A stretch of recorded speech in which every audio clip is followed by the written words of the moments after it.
In a time of universal deceit, telling the truth is a revolutionary act. George Orwell. Yeah. This is Blood Politics. The only podcast where we don't talk about politics. We be about politics. And our mission statement is to empower, educate, and encourage everyone to speak out against fascism. Speak out against injustice and fight for freedom and equality for everyone. This is Blood Politics, and we ain't stopping till they put us in the grave. We ain't gonna be quiet, and we ain't gonna be scared, and we ain't gonna go along with the crowd. This is Blood Politics.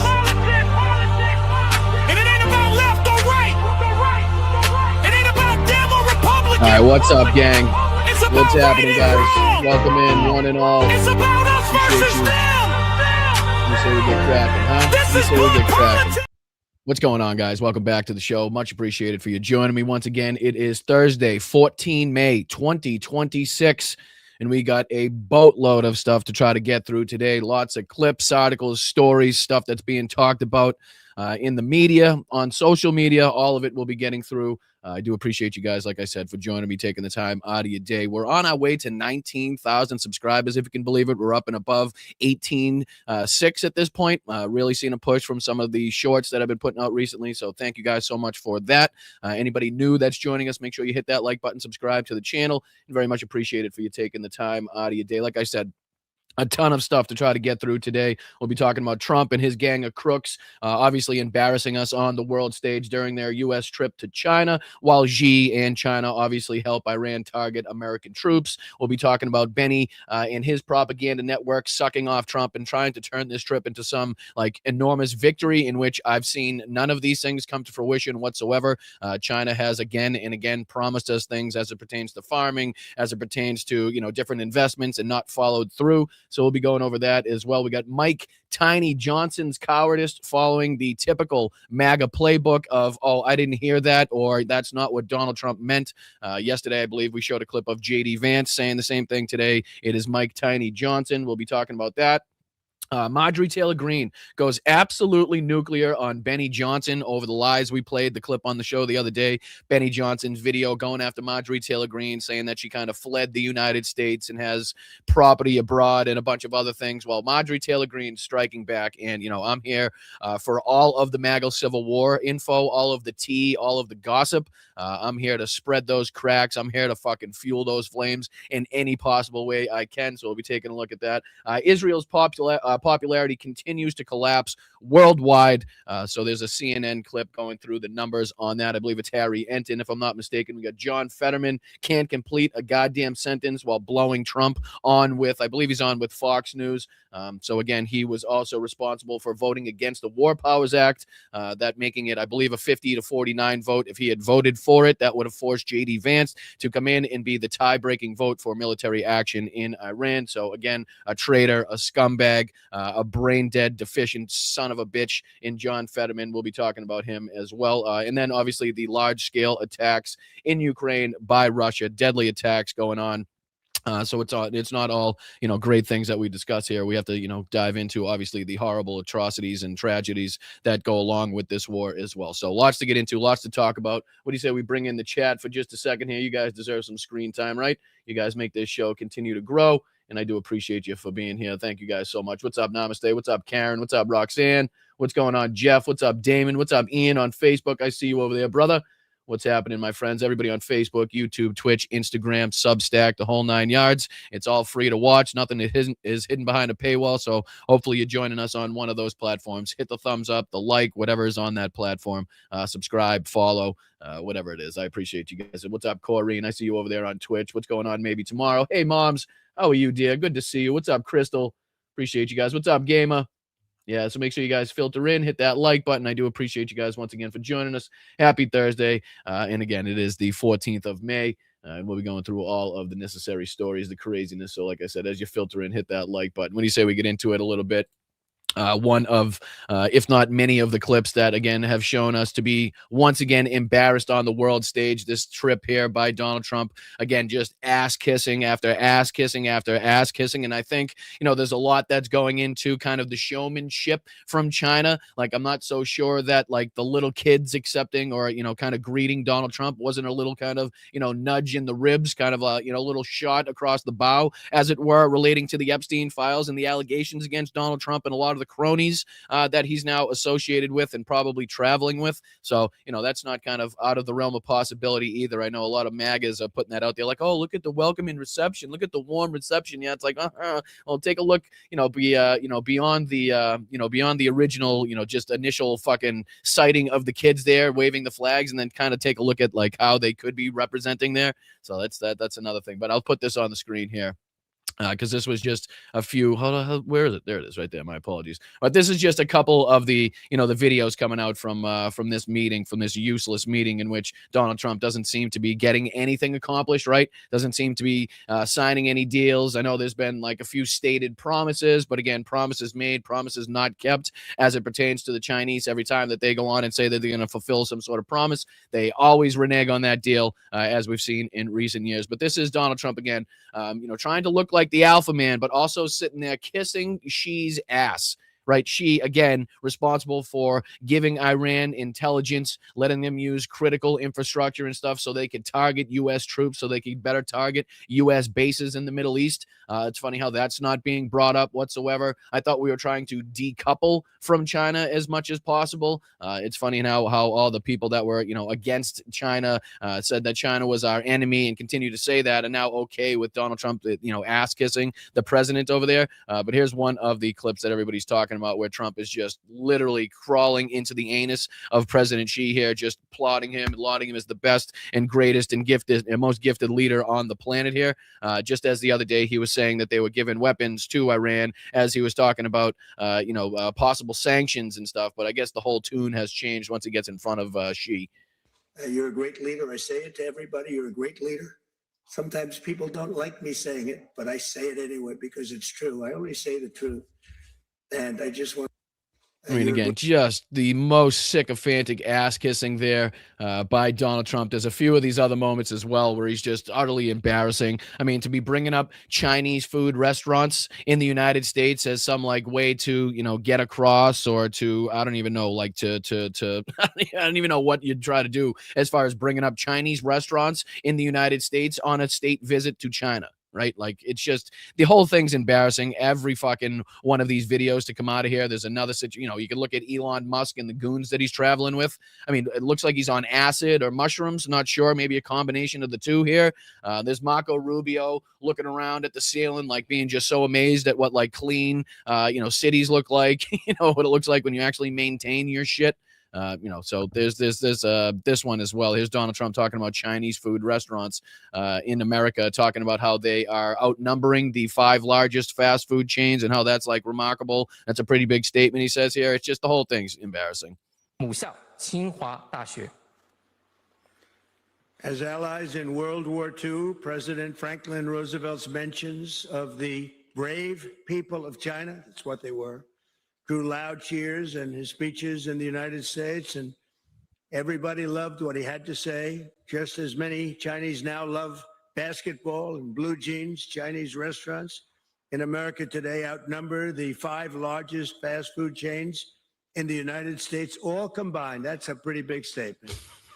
What the fuck? Like, again, a state visit, people that have reneged on deals that have really hurt and impacted our farmers here. Again, we talk about the sharing of intelligence that go into killing United States military service members, and he's talking about Chinese food restaurants in America and how there's a ton of them out there. So, that's like, that's a sign of support. That's a show of like how our relationship is strong here between China and the United States. It's like every one of these clips here out of this is just more ridiculous than the last two. Like I said, there was one there by that Asen posted of Elon Musk looking like he was on mushrooms and acid. I won't subject you to that one. There's this one. I think I have a better angle of this one, though. That one's a little bit difficult to hear. Let me throw this one on the screen, because you would think, again, as like the instability in the world right now is something that we're trying to control at a time where China has again made threatening statements and gestures, military maneuvers against Taiwan. You would think that Donald Trump would make that a point of contention, would,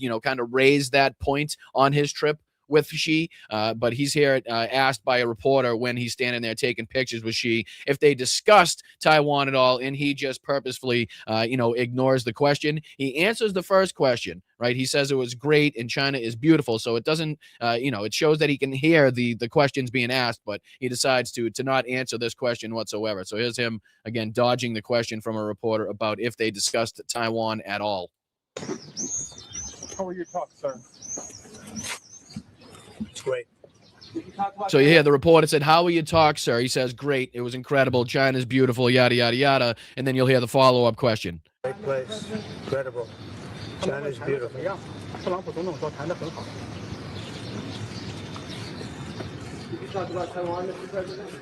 Did you talk about Taiwan, Mr. President? First time being asked.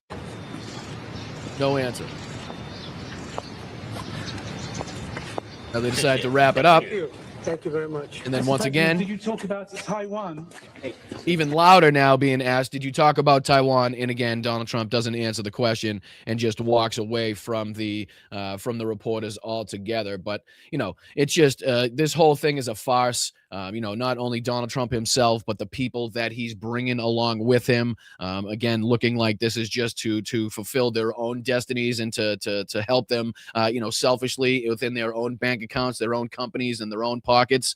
You talk about Tim Apple, as Donald Trump would call him. You talk about Elon Musk around, and all of the rest of the people that he's obviously brought along with him. It just goes to show that this is more of an economic conference between these people that are trying to, obviously get into some deals with Chinese companies or whatever it may be to enrich themselves, moreover than it is a state visit to make sure that the people of America, are taken care of and aren't being harmed. And national security and world security is something being talked about. That's not something being discussed. It's more just a kind of a self-aggrandizing trip here. And then there was this clip here I wanted to show you as well, where Trump sat down with Sean Hannity and he directly asked, Trump, did you discuss China's support for Iran with Xi? And Donald Trump gives his response here, basically saying, don't worry about it. It's not that big a deal. He said he wasn't going to give weapons. I totally believe him. So don't worry about the fact that, they've been given military assistance and intelligence assessments to help them better kill and target U.S. military service members, which I'm supposed to be the commander in chief of. Don't worry about that. Pay no attention to that.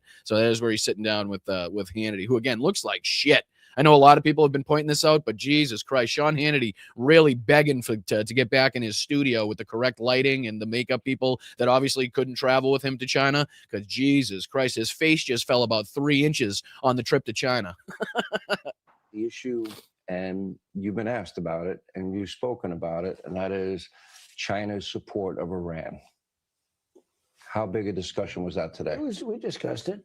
Yeah, we discussed it. Yeah, I mentioned it. It was, I may have mentioned it. Possibly. It's possible that someone mentioned it. I don't know who did. It wasn't me. We didn't talk about it, but it's possible that it may have been brought up here and there in the discussions. You know what I mean? It's like, we are talking about the dead service members in our country as a result of this like intelligence sharing that the Chinese have been given with the Russians and the Iranians. But, other than that, it may have come up once or twice. When you say support, they're not fighting a war with us or anything. So now he downplays the reporting that has already come out, that has proven, that has suggested, right, that that they're working together, that they're actually sharing intelligence to make it easier for Iran to either get around the Iron Dome, to get around U.S. air defenses, or to be able to more accurately target these bases and the people on them, obviously. So here's the president of the United States now downplaying that entire reporting, downplaying that entire line of thinking right here, basically saying, they're not like engaged in the war with us, right? Well, if they're giving weapons and they're giving intelligence to our enemy as they're shooting into U.S. bases and killing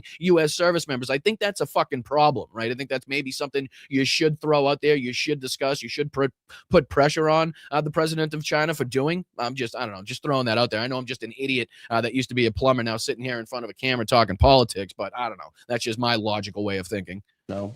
He said he's not going to give military equipment. That's a big statement. He said, yeah, it's a big statement. He said he's not going to give military equipment, just like he said he was going to, fulfill the, the promises for all of the farming and agricultural agreements that we have set, and the promises that he stated where they didn't fulfill even half of the requirements. They're just, again, not doing anything that they said they were going to do. But just because Xi said in this meeting that he was actually going to stop or not send weapons over, Donald Trump takes his word for it, because it's not like the guy would lie to him or anything. It's not like, it's not like China is playing this up for their benefit. It's not like China is actively trying to drive a wedge between the United States and a few of our allies, whether it be Thailand or Australia, basically offering them assistance because of the pain and the hurt and the harm that has been caused and placed upon them by this war in Iran. So China's stepping into all of these different places, helping different countries, or at least offering to help different countries that we're supposed to be allies with, right, that are now going to have these economic opportunities and economic relationships now if they take these deals,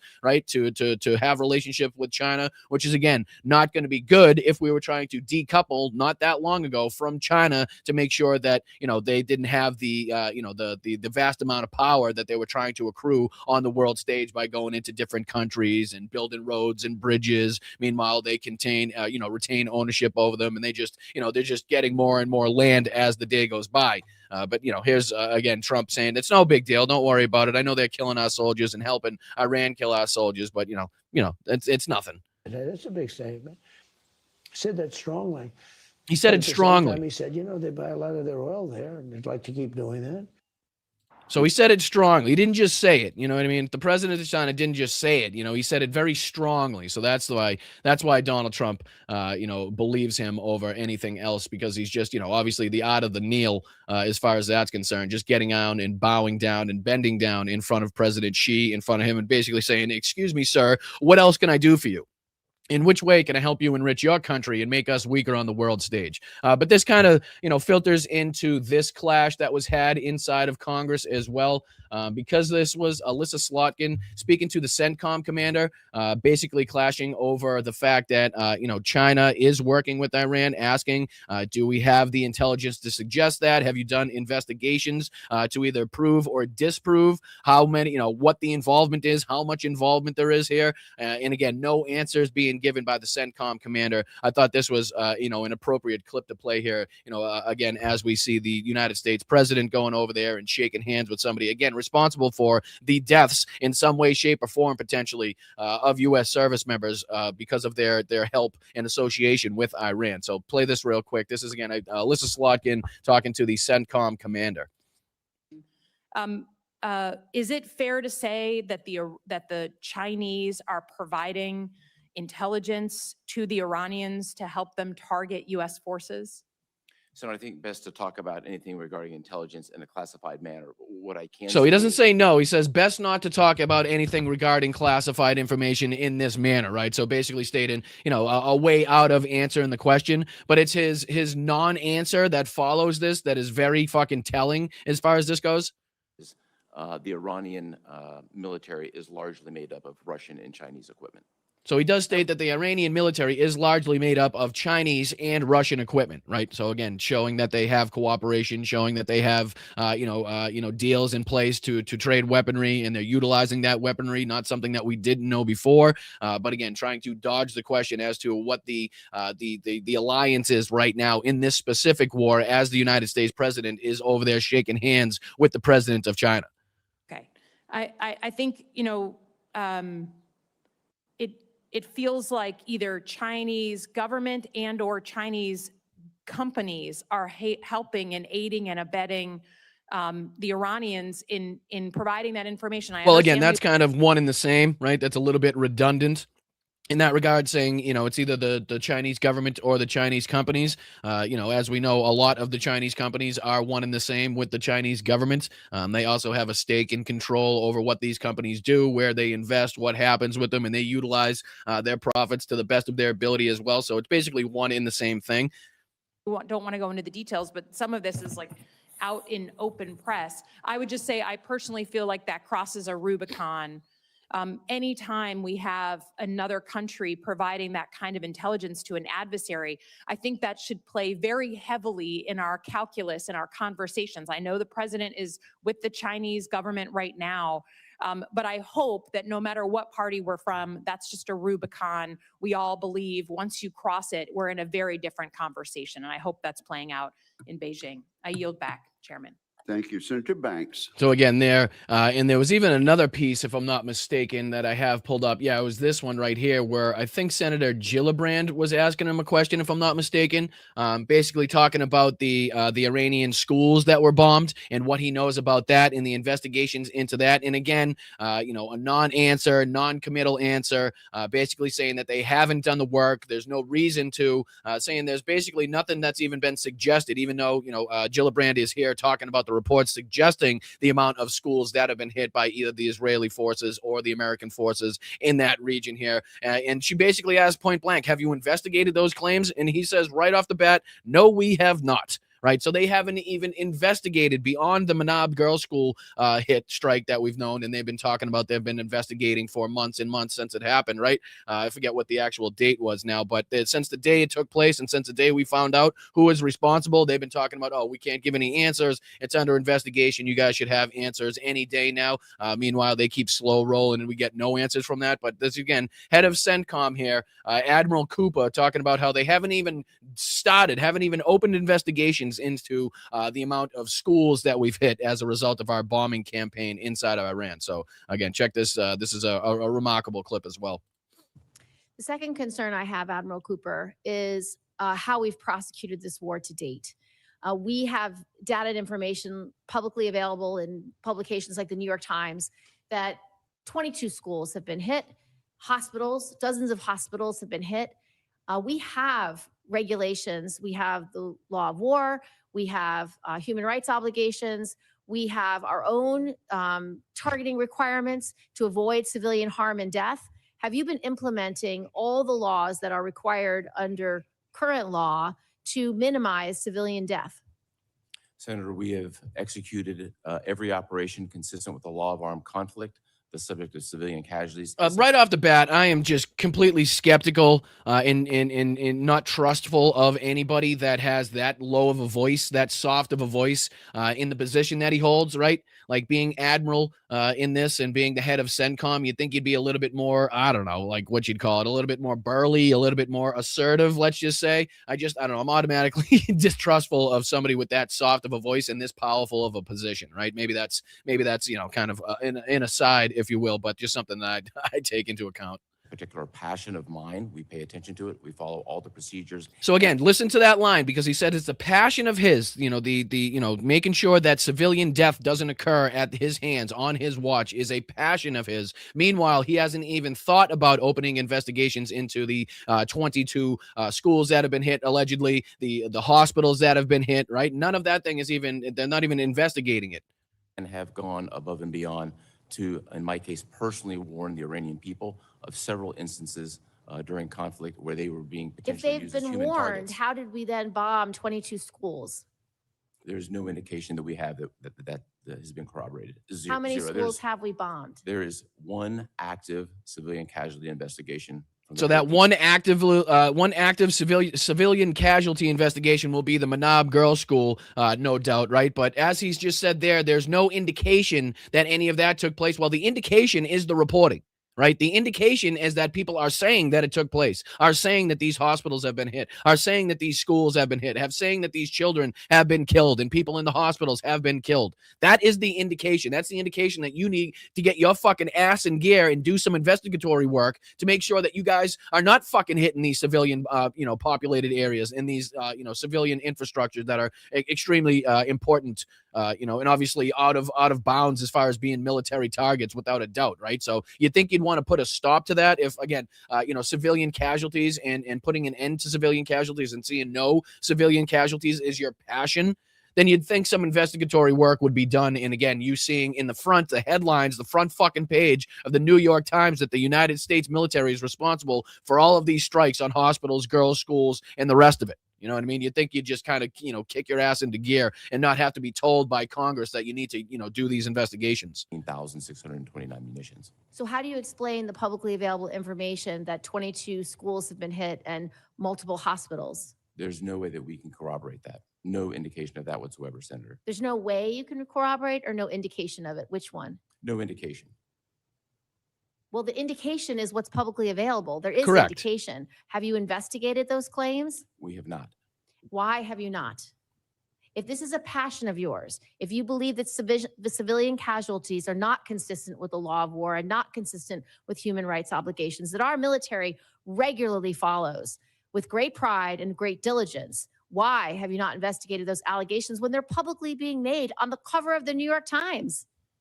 I'll be happy to take a look at each instance. I would like a Our team will be able report. to do that. I would like a report. So from again, you. now he says, okay, I'll be happy to look at, into each instance, and she demands a report from each one of those. But again, no fucking, no accountability whatsoever, no action on his part to initiate investigations into these allegations, into these reports from these strikes into Iran that we're responsible for as the U.S. military in his position as the CENTCOM commander, right? You would think that that'd be something that he wants to get on top of. He wants the answers to, if again, making sure that civilian casualties are kept at a minimum, if not at nil, is one of his passions. But again, that doesn't seem to float with what work he's been doing or not doing, I should say. But, well done there by Mrs. Gillibrand as far as the questioning, the line of questioning, and making him basically look a fool. You know what I mean? Just say that you have no idea, you haven't opened investigations even, and there's no way for you to corroborate. There's no indication that this took place. Meanwhile, it's being reported mainstream in media outlets all over the world. Like, I think that'd be some indication that you need to get your ass in fucking gear and do some work and do better, right? I don't know. That's just, again, my thinking. From your team about whether there have been attacks that have resulted in the destruction of schools and hospitals. And if so, why? And how then last have you managed the 90% cut to the personnel who are supposed to avoid civilian targets? Happy to provide any report, and I would invite you and every staff member here to come to Tampa to look at the process. Yeah, fuck you. Nobody wants to go to Florida, dickhead. Stick it up your ass. But yeah, that's again, CENTCOM commander there, not knowing a goddamn thing about his position, basically looking as incompetent as the rest of the administration. So again, the through line is consistent. It's something that we should come to expect from every single person now put into a position of power by this administration, in which we do. But again, talking about the propaganda coming from this trip and trying to make it look like there's some huge victory obtained here where there's just no victory anywhere to look at as far as that I've seen. I know there's been promises suggested and things that were discussed, but as far as a deal being signed or some agreement come to or some substantial investment or whatever the fuck may be, none of that seems to be happening. And again, China's laughing all the way to the bank as far as this is concerned. I feel like they're very happy to see that the United States is having stockpile issues. It's very happy to see the United States again not making Taiwan one of the focal points of this meeting, not putting pressure on China per the Taiwan issue. Not pressing them on the fact that, again, like we've discussed many times already on this show, that they're in cahoots with Iran in helping them, target U.S. bases and U.S. fucking soldiers. You think that would be a point of contention? But Benny Johnson's going to do his best here to try to spin this into a victory. He says, Trump just changed the world in China. How? Your guess is as good as mine. No fucking idea how he changed the world. But again, we pointed out yesterday his propagandizing and kind of his misrepresentation of an Obama visit and the greeting that Obama got in a G20 summit, compared to, the reception of little kids that Donald Trump got here in his state visit to China. Again, I think more of a poking fun at Donald Trump, being like, hey, we know what you're involved in type of thing. But, you guys can tell me what you think about that as well. But here's Benny, just a couple minutes of this asshole trying to do some more propaganda for his fans. There's more of this asshole to come, so I'm not going to give you too much of this because Marjorie Taylor Greene, like I said, goes nuclear on Benny Johnson for the lies that he put into one of his recent videos that we played on the show. So here's just a couple minutes of this asshole trying to make it seem like this is like a world-changing event somehow. If you're wondering how the meeting between President Trump and Xi Jinping, in arguably the world's two most powerful men representing the world's two most powerful nations, is going, and again, they've had frosty You relationship. think at some point Benny Johnson, with the millions of subscribers that he's got, would be able to afford a fucking microphone that doesn't sound like shit, right? Over 6 million subscribers, still can't afford a mic that doesn't sound like ass. But then again, maybe he enjoys the fact that his mic sounds like ass, maybe even smells like ass. He probably likes that even better. In the past, well, look no further than the power stance, the power handshake. The power stance, jeez. I mean, I don't know how you could possibly do an entire video. Like, how can you be a content creator when you walk around all day, every day with Donald Trump's tiny fucking mushroom pecker just roaming around in your mouth? Like, I don't understand how Benny Johnson does it. It's amazing to me that he can still get words out while also having the entirety of Donald Trump's taint inside of his mouth at all times. It's crazy. And the musical selection at dinner as the People's Republic Army Corps Band played YMCA. Yeah, the respect, right? That's a sign of respect. I assure you that they played YMCA, and you can bet your bottom dollar that the Chinese fucking band or whatever he's talking about here was like, "Are you fucking serious? Like, we're gonna play YMCA? This is a joke, right? We're gonna play this because it's ridiculous. I'm sure. Like, can we just slide that in there? What are the other ones they're playing? The Butterfly Lovers on the right side of my screen. I'm reading up here. A Wish Fulfilled. We Are the World. Under the Silver Something. Sousa March. Edelweiss.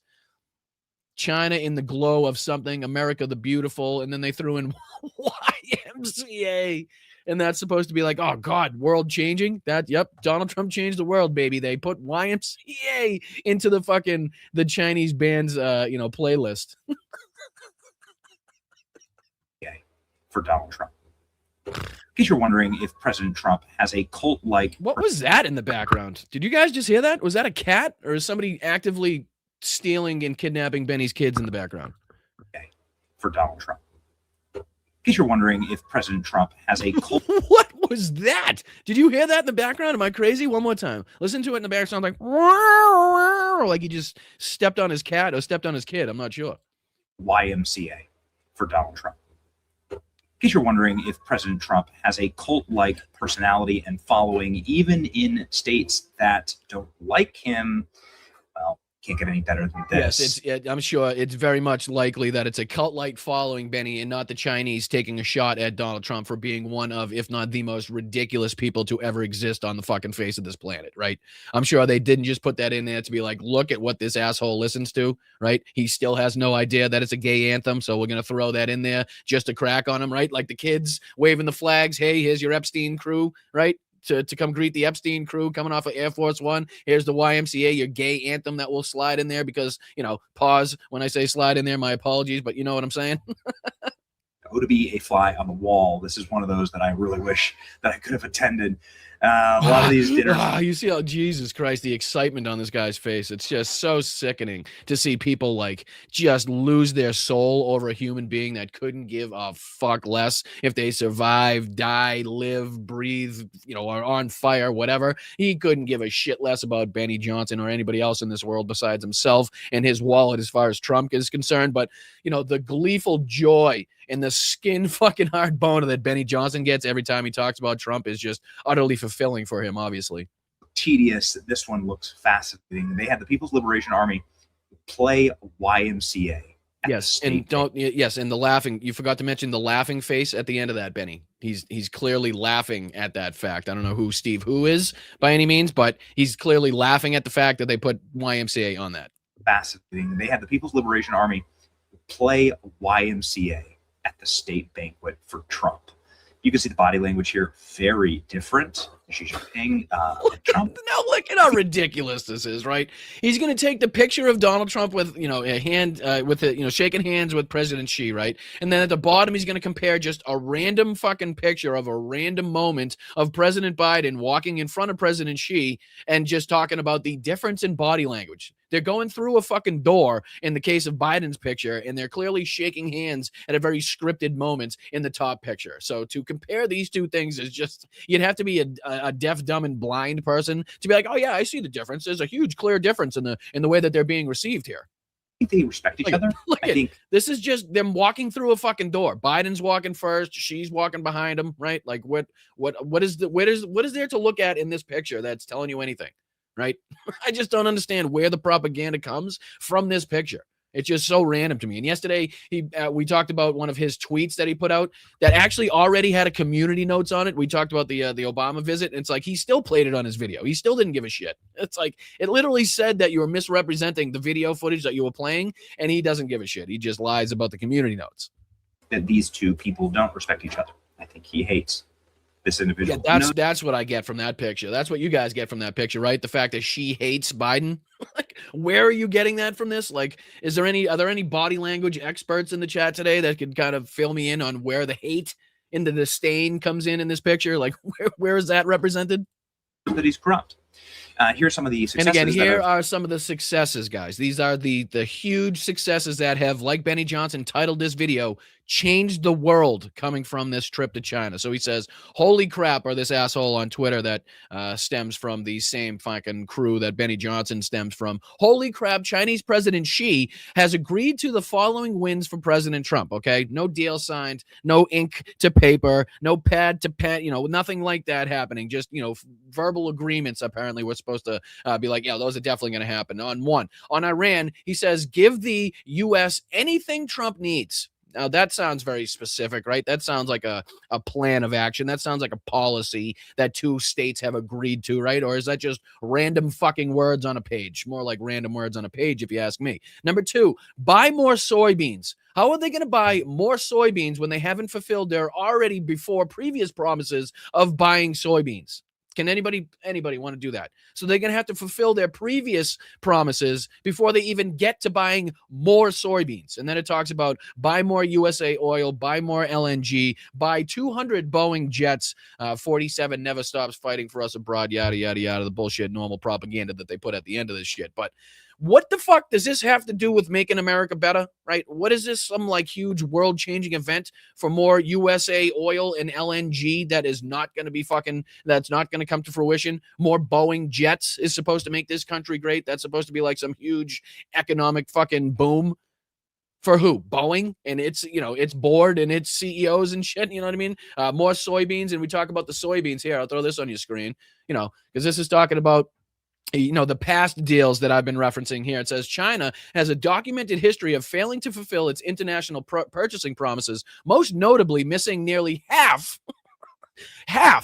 Like, I mean, you guys understand that, how insane that is, right? You promise to buy a certain amount of something, right? And Donald Trump comes back and he's like, oh, like fucking Neville Chamberlain waving the famous white piece of paper, like, oh, they agreed to buy this much shit, this much investment. And then you find out they didn't even fulfill half of that original agreement. Is like, well, what are we doing here? You know what I mean? So it goes on to talk about that was the agreements and the commitments in 2020 on the phase 1 trade agreement. It says signed in January 2020. This agreement required Beijing to purchase an additional $200 billion in American manufactured agricultural energy and service goods over 2017 levels by the end of 2021. So this was widely reported. We talked about this at the time. The outcome, what was the outcome of that? According to trade data tracked by the Peterson Institute for International Economics, China bought only 57% to 58% of the U.S. exports it had promised, right? So even by their standards, we're going up to from 50 to 58% of the promises and the things that they said that they were going to buy, did they actually follow through on, right? Nobody seems to talk about that anymore. This goes on to talk about sector shortfalls. The biggest misses occurred in energy, purchasing only about a third of pledged targets, and manufacturing goods, while agriculture purchases fared slightly better but still failed to meet goals. The aftermath: by the end of 2021, China had failed to buy none of the extra goods it committed to, and the U.S. goods exported to China still had not even returned to pre-trade war levels. So again, showing you how poorly this has gone from us so far. Recently, we've talked about this again because Donald Trump had, again, more recently talked about Chinese promises to buy more soybeans and beef and things like that because the farmers in this country were once again hurting because of the policies of Donald Trump, because of the tariffs that Donald Trump decides to put on, to take off, to put on, to throw on every country, to lower, to raise, creating instability. We showed you many videos here on the show of the farmers in this country that were not fucking happy, to put it very mildly. But this goes on. It says the issues of unmet purchase commitments remains a persistent point of contention. Despite multiple rounds of pledges to increase agricultural imports, such as U.S. soybeans and beef, as I just said, U.S. data has repeatedly shown China failing failing to follow through on its stated purchases of volumes, choosing instead to diversify suppliers in markets like South America. Again, going to other countries, utilizing other resources. Not, that money's not coming here. That's not what's going on, as much as Donald Trump loves to say that in a lot of these cases, right?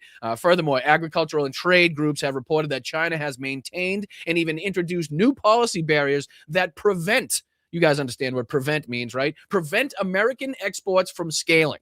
Okay. So again, just to show you a little bit of the bullshit that's coming from these assholes, and how like this, this Twitter post of like stated promises doesn't mean a fucking bag of dicks. Well, I'm sorry, I shouldn't say that when Benny's on the screen, because if it was a bag of dicks, it would be very valuable to Benny Johnson. So it's not even a bag of dog shit on a porch at this point, right? It's just absolutely useless. No, this isn't world changing. This isn't some fucking, a life changing deal or a country changing deal or anything that's going to change the situation that we're currently in whatsoever. And again, what we're missing, or what they're missing, I should say, you guys aren't missing it because you're fucking geniuses, and you're on the right side of history, and you've joined the opposition, you've joined the resistance at the perfect time, at the most important time in history, and probably in your lifetime. So I appreciate, congratulate, and thank you guys for doing that. Please make sure you hit the like button and subscribe to the channel if you are in that, if you are in that crew.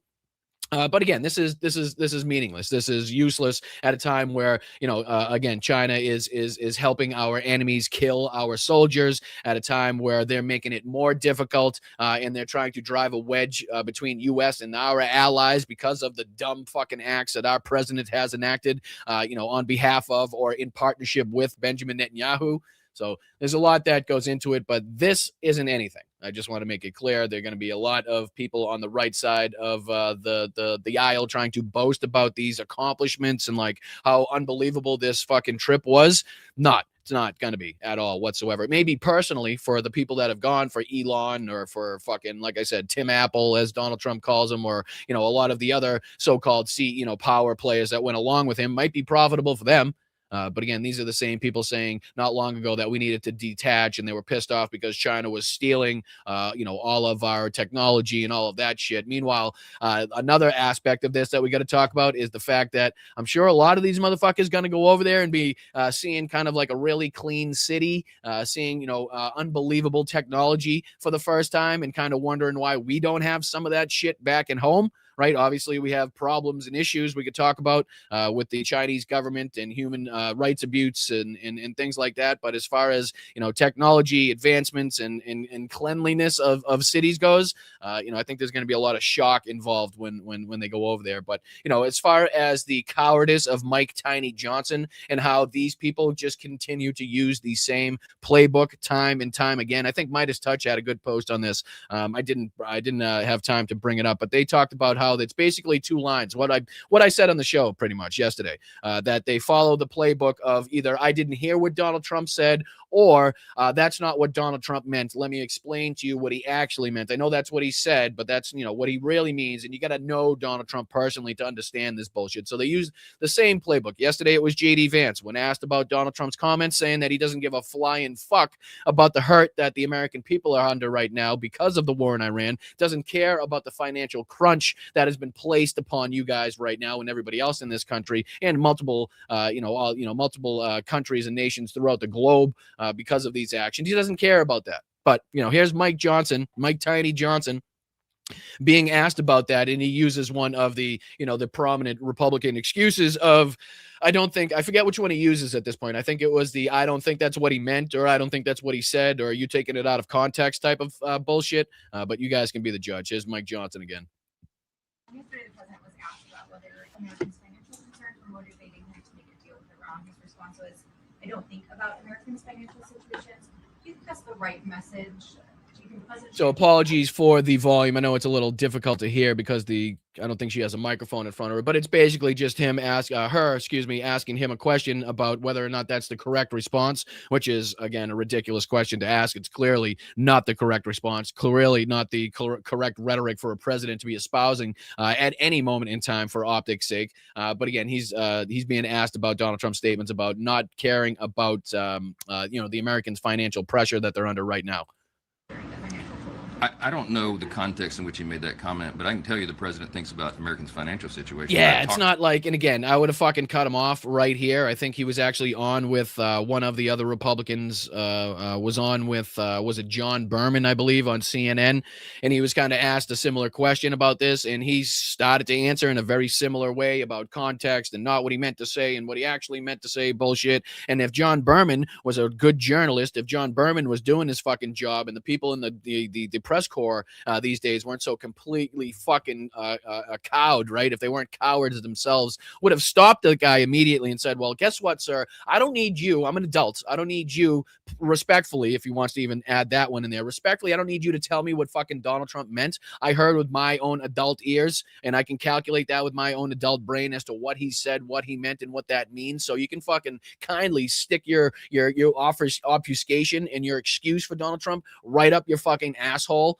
And again, if you're either going to answer the question or we're going to move on to the next one, but I'm not going to let you sit there and kind of rewrite history and tell me what I heard and what it actually meant, because again, I'm going to fucking adult at this point in time. But he goes on. On average twice a day, sometimes 3 or 4 times a day, and we talk about it constantly. Yeah.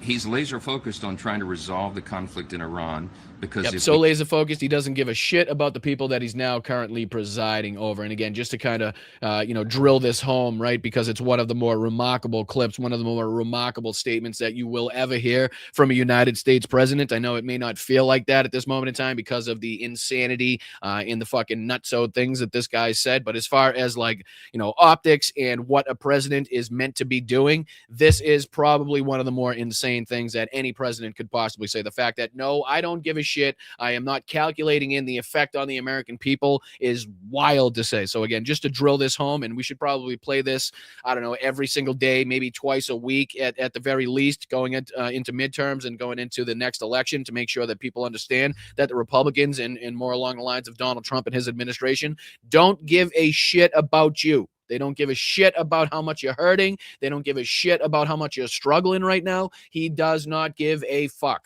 So again, to reiterate that and to drill that home, here's his statement from the other day. When you're negotiating with Iran, Mr. President, to what extent are Americans' financial situations motivating you to make a deal? Not even a little bit. The only thing that matters when I'm talking about Iran, they can't have a nuclear weapon. I don't think about Americans' financial situation. I don't think about anybody. I think about one thing. We cannot. How much does the Americans' financial situation factor in your decision-making process in the war with Iran? It doesn't at all, he says. He doesn't think about your financial situation, the financial crutch that has been, again, thrust upon you at all.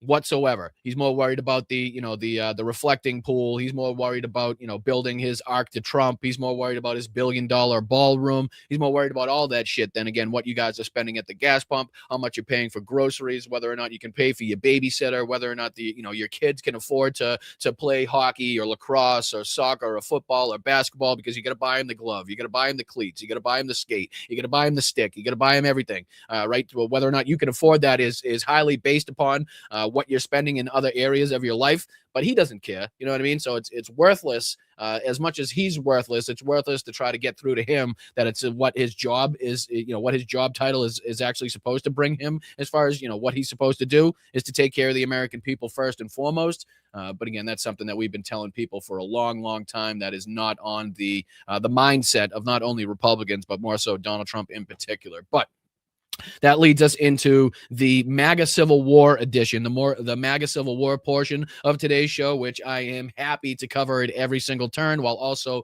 reiterating the lifeless, soulless hacks that are involved in these situations, and how no, we are not rewriting history. No, we are not revamping these people's image, and they are still absolutely the enemy, if you were to ask me. But again, I am more than happy to highlight, put in a pry bar in these cracks in the MAGA Civil War and pry that sumbitch as open as humanly possible. And as we played yesterday on the show, oops, sorry, jump scare, my apologies. Sorry if you just lost your lunch. That's my bad. That's my bad. I'll refund you your lunch if you just lost it. But yes, this is going to be the Marjorie Taylor Greene on Benny Johnson violence portion of the show.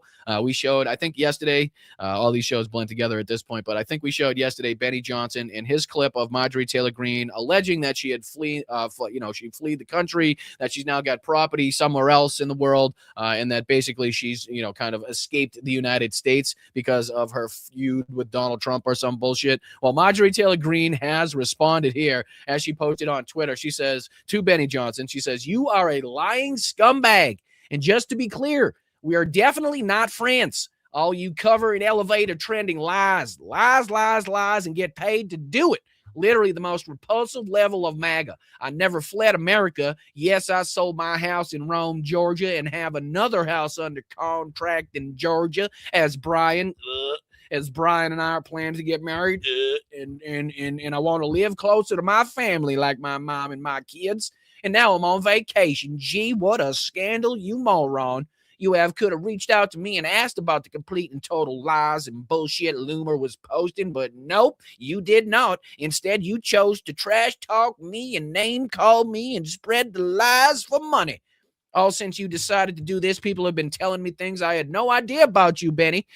Benny goes on and she talks about the allegations about young men at conservative conferences, Benny. Woo, baby. And again, I don't know why she's so late to the fucking party on this one. Is she literally just learning about the allegations of young men and Benny Johnson at conservative conferences? Is she just now getting on to the grinder aspect of CPAC?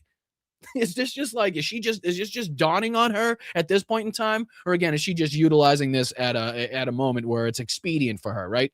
It goes on to say, "Allegations that you got paid by Russia in Israel?" Absolutely. We talked about that. Kremlin fucking Benny here. As you know about the tenant media scandal, being paid a fucking exorbitant amount of money to just continue the lies and the bullshit that you were already spreading. But don't ask a question about where the money's coming from. Just act like you're victims in that. But again, she goes on to talk about that. She also says, "Allegations that you rip off people's content and articles." I just said that with a Boston and Georgia accent somehow, and it sounded weird. My apologies. "And pretend like it's your own. How about you cover those trending topics, Benny?" And this is, again, not only Benny Johnson going at Marjorie Taylor Greene, but this is in response, apparently, and I didn't even know about these allegations, but apparently this is in response to another Benny Johnson video talking about Thomas Massey and apparent and alleged sexual exploitations. So again, MAGA is just blowing up at the seams at this point. They're all going after each other. And she puts on here, "This is a clinic on how you call out the lies of social media influencers that get paid to spew propaganda. Benny Johnson, who I thought was a friend, couldn't even give me the courtesy of asking me if any of these lies were true. TMZ and Daily Mail actually reached out, but not Benny. And Thomas Massey is a good friend and did not mistreat any woman, but happens to have a primary next week. So, of course, all these stories going to come out from a woman who is just jealous. She isn't Mrs. Massey." And like I said, I don't know anything about these allegations or reports, but this is the post that she was referencing here. I'm not sure. This is a 9-minute video, so I'm not sure. It's always the dirtiest, filthiest pigs that squeal the loudest, and Thomas Massey is a pig. It says here, so again, it's a stitch. The guy comes in a few minutes into it. So it says, "This video from Benny has so many lies in succession, I couldn't even believe it. Unreal, dude." Of course, if it's not the queen of the political grift herself, Benny Johnson, you better bring some heat if you're going to come in that hot, brother. Take it away. Who's been squealing, calling President Trump's administration the Epstein administration. I think I actually have a clip from that video as well, so I won't subject you to that too much. But again, that is the, hold on, did I have that one? I thought I had that one pulled up for a second. Let me see here. Was it this one? No, it's not that one. All right, maybe I will subject you to it for just a second because I thought I had this video pulled up, which would be easy. I'll just show you real quick. We don't have to dive into the video. I'll just go to Benny's page and show you the thumbnail title on this one because apparently he's going after Thomas Massey, and like I said, I'll have to dig into what the allegations are from whatever females are reporting or alleging these crimes. Like I said, I haven't been up to speed on that, but let me see here. I'll show you where Benny Johnson's already got a video about it. Benny, what are you doing, Benny? Videos, throw this on your screen. Benny. Let's see here. Which one is it? History Made, Tulsi Rated. I know he's got one here about Massey. Where's the Massey one? Oh, here he is right here. Massey Exposed. So you can see right right here by my hand. It says Massey exposed. Bombshell. Thomas Massey exposed for dark abusive affair. And let me see, what's it say? Who with? Here's an old farmer's It adage. says abusive affair with staffer. He tried to pay me off, apparently, is a quote from an alleged victim in this case. But again, this is MAGA on MAGA violence once again. And this is sweet and beautiful to see that they are now having to attack one in their own. And now Thomas Massey, much like Marjorie Taylor Greene, along the same lines, he's kind of on the outs now. He's kind of on the shits now because of his support for Ro Khanna, support for the Epstein victims, the Epstein survivors, right? Going against Donald Trump and what the DOJ and the FBI wanted to do, coming to, help create the law that was signed into law by Donald Trump himself. So you can see why Thomas Massey is now, kind of in the line of sight here for these MAGA propagandists. And like Marjorie Taylor Greene stated, Thomas Massey apparently has and what'd she say here? Thomas Massey has a primary coming up. Let me see. It says this video from Benny Johnson doing his usual propaganda. I'll put this back on the screen. My apologies. I don't want to be reading things if you guys can't see them. Put this back on. So this is just, again, the post that Marjorie Taylor Greene was referencing. I just want to read this real quick. The video from Benny Johnson doing his usual propaganda song and dance on unsubstantiated claims about W. Well, who's W? About W and is one of the most clownish takes I've ever seen. The blatant hypocrisy comparison to much more egregious cases and all-out lying is beyond agitating. How could you be the literal queen of the grift and accuse this man of grifting? How could you defend people like you, like things for far worse? You pretend Thomas Massey is just the same. This video from Benny has so many lies in succession, I couldn't even believe it. Unreal, dude. So again, and just, talked about a little clip of his video there. But this was from the original one, Thomas Massey. Where's the one that she said here? Was it this one? I think because, Thomas Massey did not mistreat anyone, but happens to have a primary next week. So that she's the one saying that, the stories are coming out because Thomas Massey has a primary next week. And of course, because his involvement in, helping try to get the release of the Epstein files in that regard. So like I said, the feud is ongoing. It's only getting hotter and heavier as far as the MAGA dissolving. As far as right in front of our eyes, which is a beautiful sight to see, a beautiful thing. It's only going to go so far. As I've told you, there's always going to be that cult-like base to help, prop Donald Trump up until he takes his final breath on this planet. But, to see them spending more and more time attacking each other and not being able to focus on, lying about Democrats or Democratic policies going into midterms. I know we have to focus on and deal with the redistricting issue and the war that has now been initiated as far as that's going and gerrymandering is concerned. But, them not utilizing their time like they used to and like they're very fucking efficient at when they're all talking about the same shit, when they're all lying and utilizing the same, memos passed down by the White House. But they're not anymore at this point. They're all kind of fighting for themselves to come out on top when, again, Donald Trump is finally removed from this planet from, fucking, what do you call it? Natural causes. That's what I was looking for. That's what I was looking for. But again, let's see if we can dive into, speaking of ass kissing and just all out stupidity.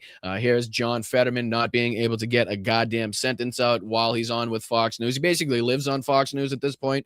Again, I reiterate that John Fetterman voted against the War Powers Act that would have forced J.D. Vance, because I believe three Republicans sided with Democrats on this. They voted against their own party. And again, John Fetterman could have been the vote that would have made J.D. Vance come in and be the tie-breaking vote, which would have put J.D. Vance in a very difficult position because he's been trying to distance himself to a certain degree from the initiation of the Iran war, right? In hopes if he's going to accrue more power in the future, he has this 6 degrees of separation to tell people, well, at least I told Donald Trump, per the reports that, this wasn't a good idea and he wasn't really for it. But it wouldn't be very good for J.D. Vance to then come into Congress and have to break the tie and vote for continued military action in Iran. That would put a fucking huge hamper on what he was going to be able to say as far as not being on the side of the war going on into the future. So again, a huge political victory for the Democrats being able to utilize that against J.D. Vance, and a huge fucking problem for J.D. Vance if he was forced into this position. But we don't have to worry about that because John Fetterman doesn't have a brain. And he says here that he talks about defending President Trump's statement about not thinking about the financial condition of the American people. Again, this is about Trump saying he doesn't give a fuck about the people, and John Fetterman doing the propaganda work here. Again, not being able to do it correctly, not being able to do it efficiently because he can't speak, but this is what he's at least attempting to do on with Fox News, is to do the bidding of Donald Trump, and again, do the, well, that's not really what he meant type of shit, right? Now we got John Fetterman doing that. You know, why wouldn't I support that? So I'm proud to have that vote. And also something that the president said before he left for China.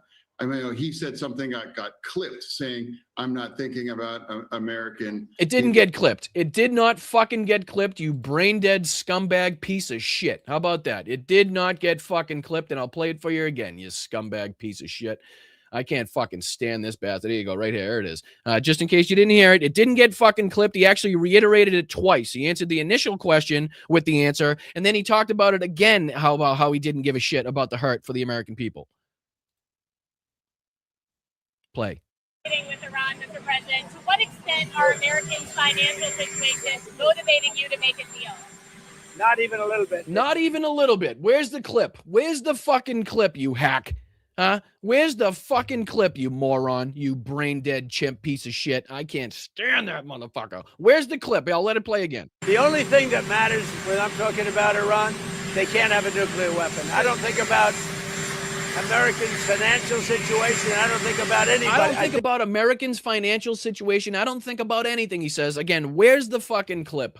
Where is it? I dare you to fucking show me one in there, but he can't, obviously. He's just, again, letting his brain spew out of his ears at this point.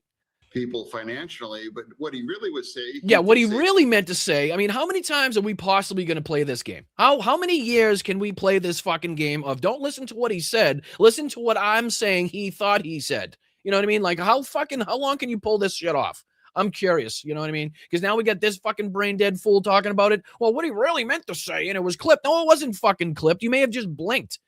Who knows at this point? You probably fell asleep for a couple fucking seconds and thought it was clipped. Who knows? Is like, I'm really thinking that we can't ever let Iran building a Yeah, we bomb. can't ever let Iran building. You can't even fucking get through a sentence. And I mean, that's the essence of what that is. And to hold that line, I mean, how could we just walk away and not let that happen? And now how could we walk away and not just let that happen? Again, talking about double negatives, he doesn't know where he's going with that when he stumbled through that sentence about as best as he fucking could. And if you ask me if it made sense, absolutely not. And if you want to work through the actual fucking rhetoric and the words that he used, we could prove that. World should join us, stand with us. China, Europe, all these other countries should say we should demand Iran and their nuclear ambitions. And now you mean like they did in 2003, according to Tulsi Gabbard? I'm curious. Is that what you mean by ending their nuclear ambitions? Like Tulsi Gabbard said they paused it in 2003 and there's been no evidence to suggest it's been restarted by any extent. I'm just curious if he knows that. I'm sure he's been told, but whether or not he can remember it is another question. Get back to building up all of our nation and parts of the world. So that's here. To get back to building up our nations in parts of the world, not the whole world, just parts of the world, the parts that we like, probably the more mainly white parts of the world. That would be fantastic if we could focus on those, according to obviously Fox News, John Fetterman, and the Republican Party. But just one of the more easy ways. If you're ever wondering, if you're a creator online, what's a good way to get canceled? Just pull up a bunch of John Fetterman clips and just go off. Is probably a good way for that to happen, because if you want to get pissed off, that's a surefire way to get it done. But I'm not going to subject you guys to any more of that. I think it's very clear that guy is certainly nowhere near mentally capable enough to be in the position that he now holds, and is very much a liability, is a fucking problem. And the sooner that we could attack this problem, the sooner that we could fix this fucking problem and address this problem, the better off that we're going to be. I can tell you that much. But talking about people that are not going to be better off, considering what they've been pulling here.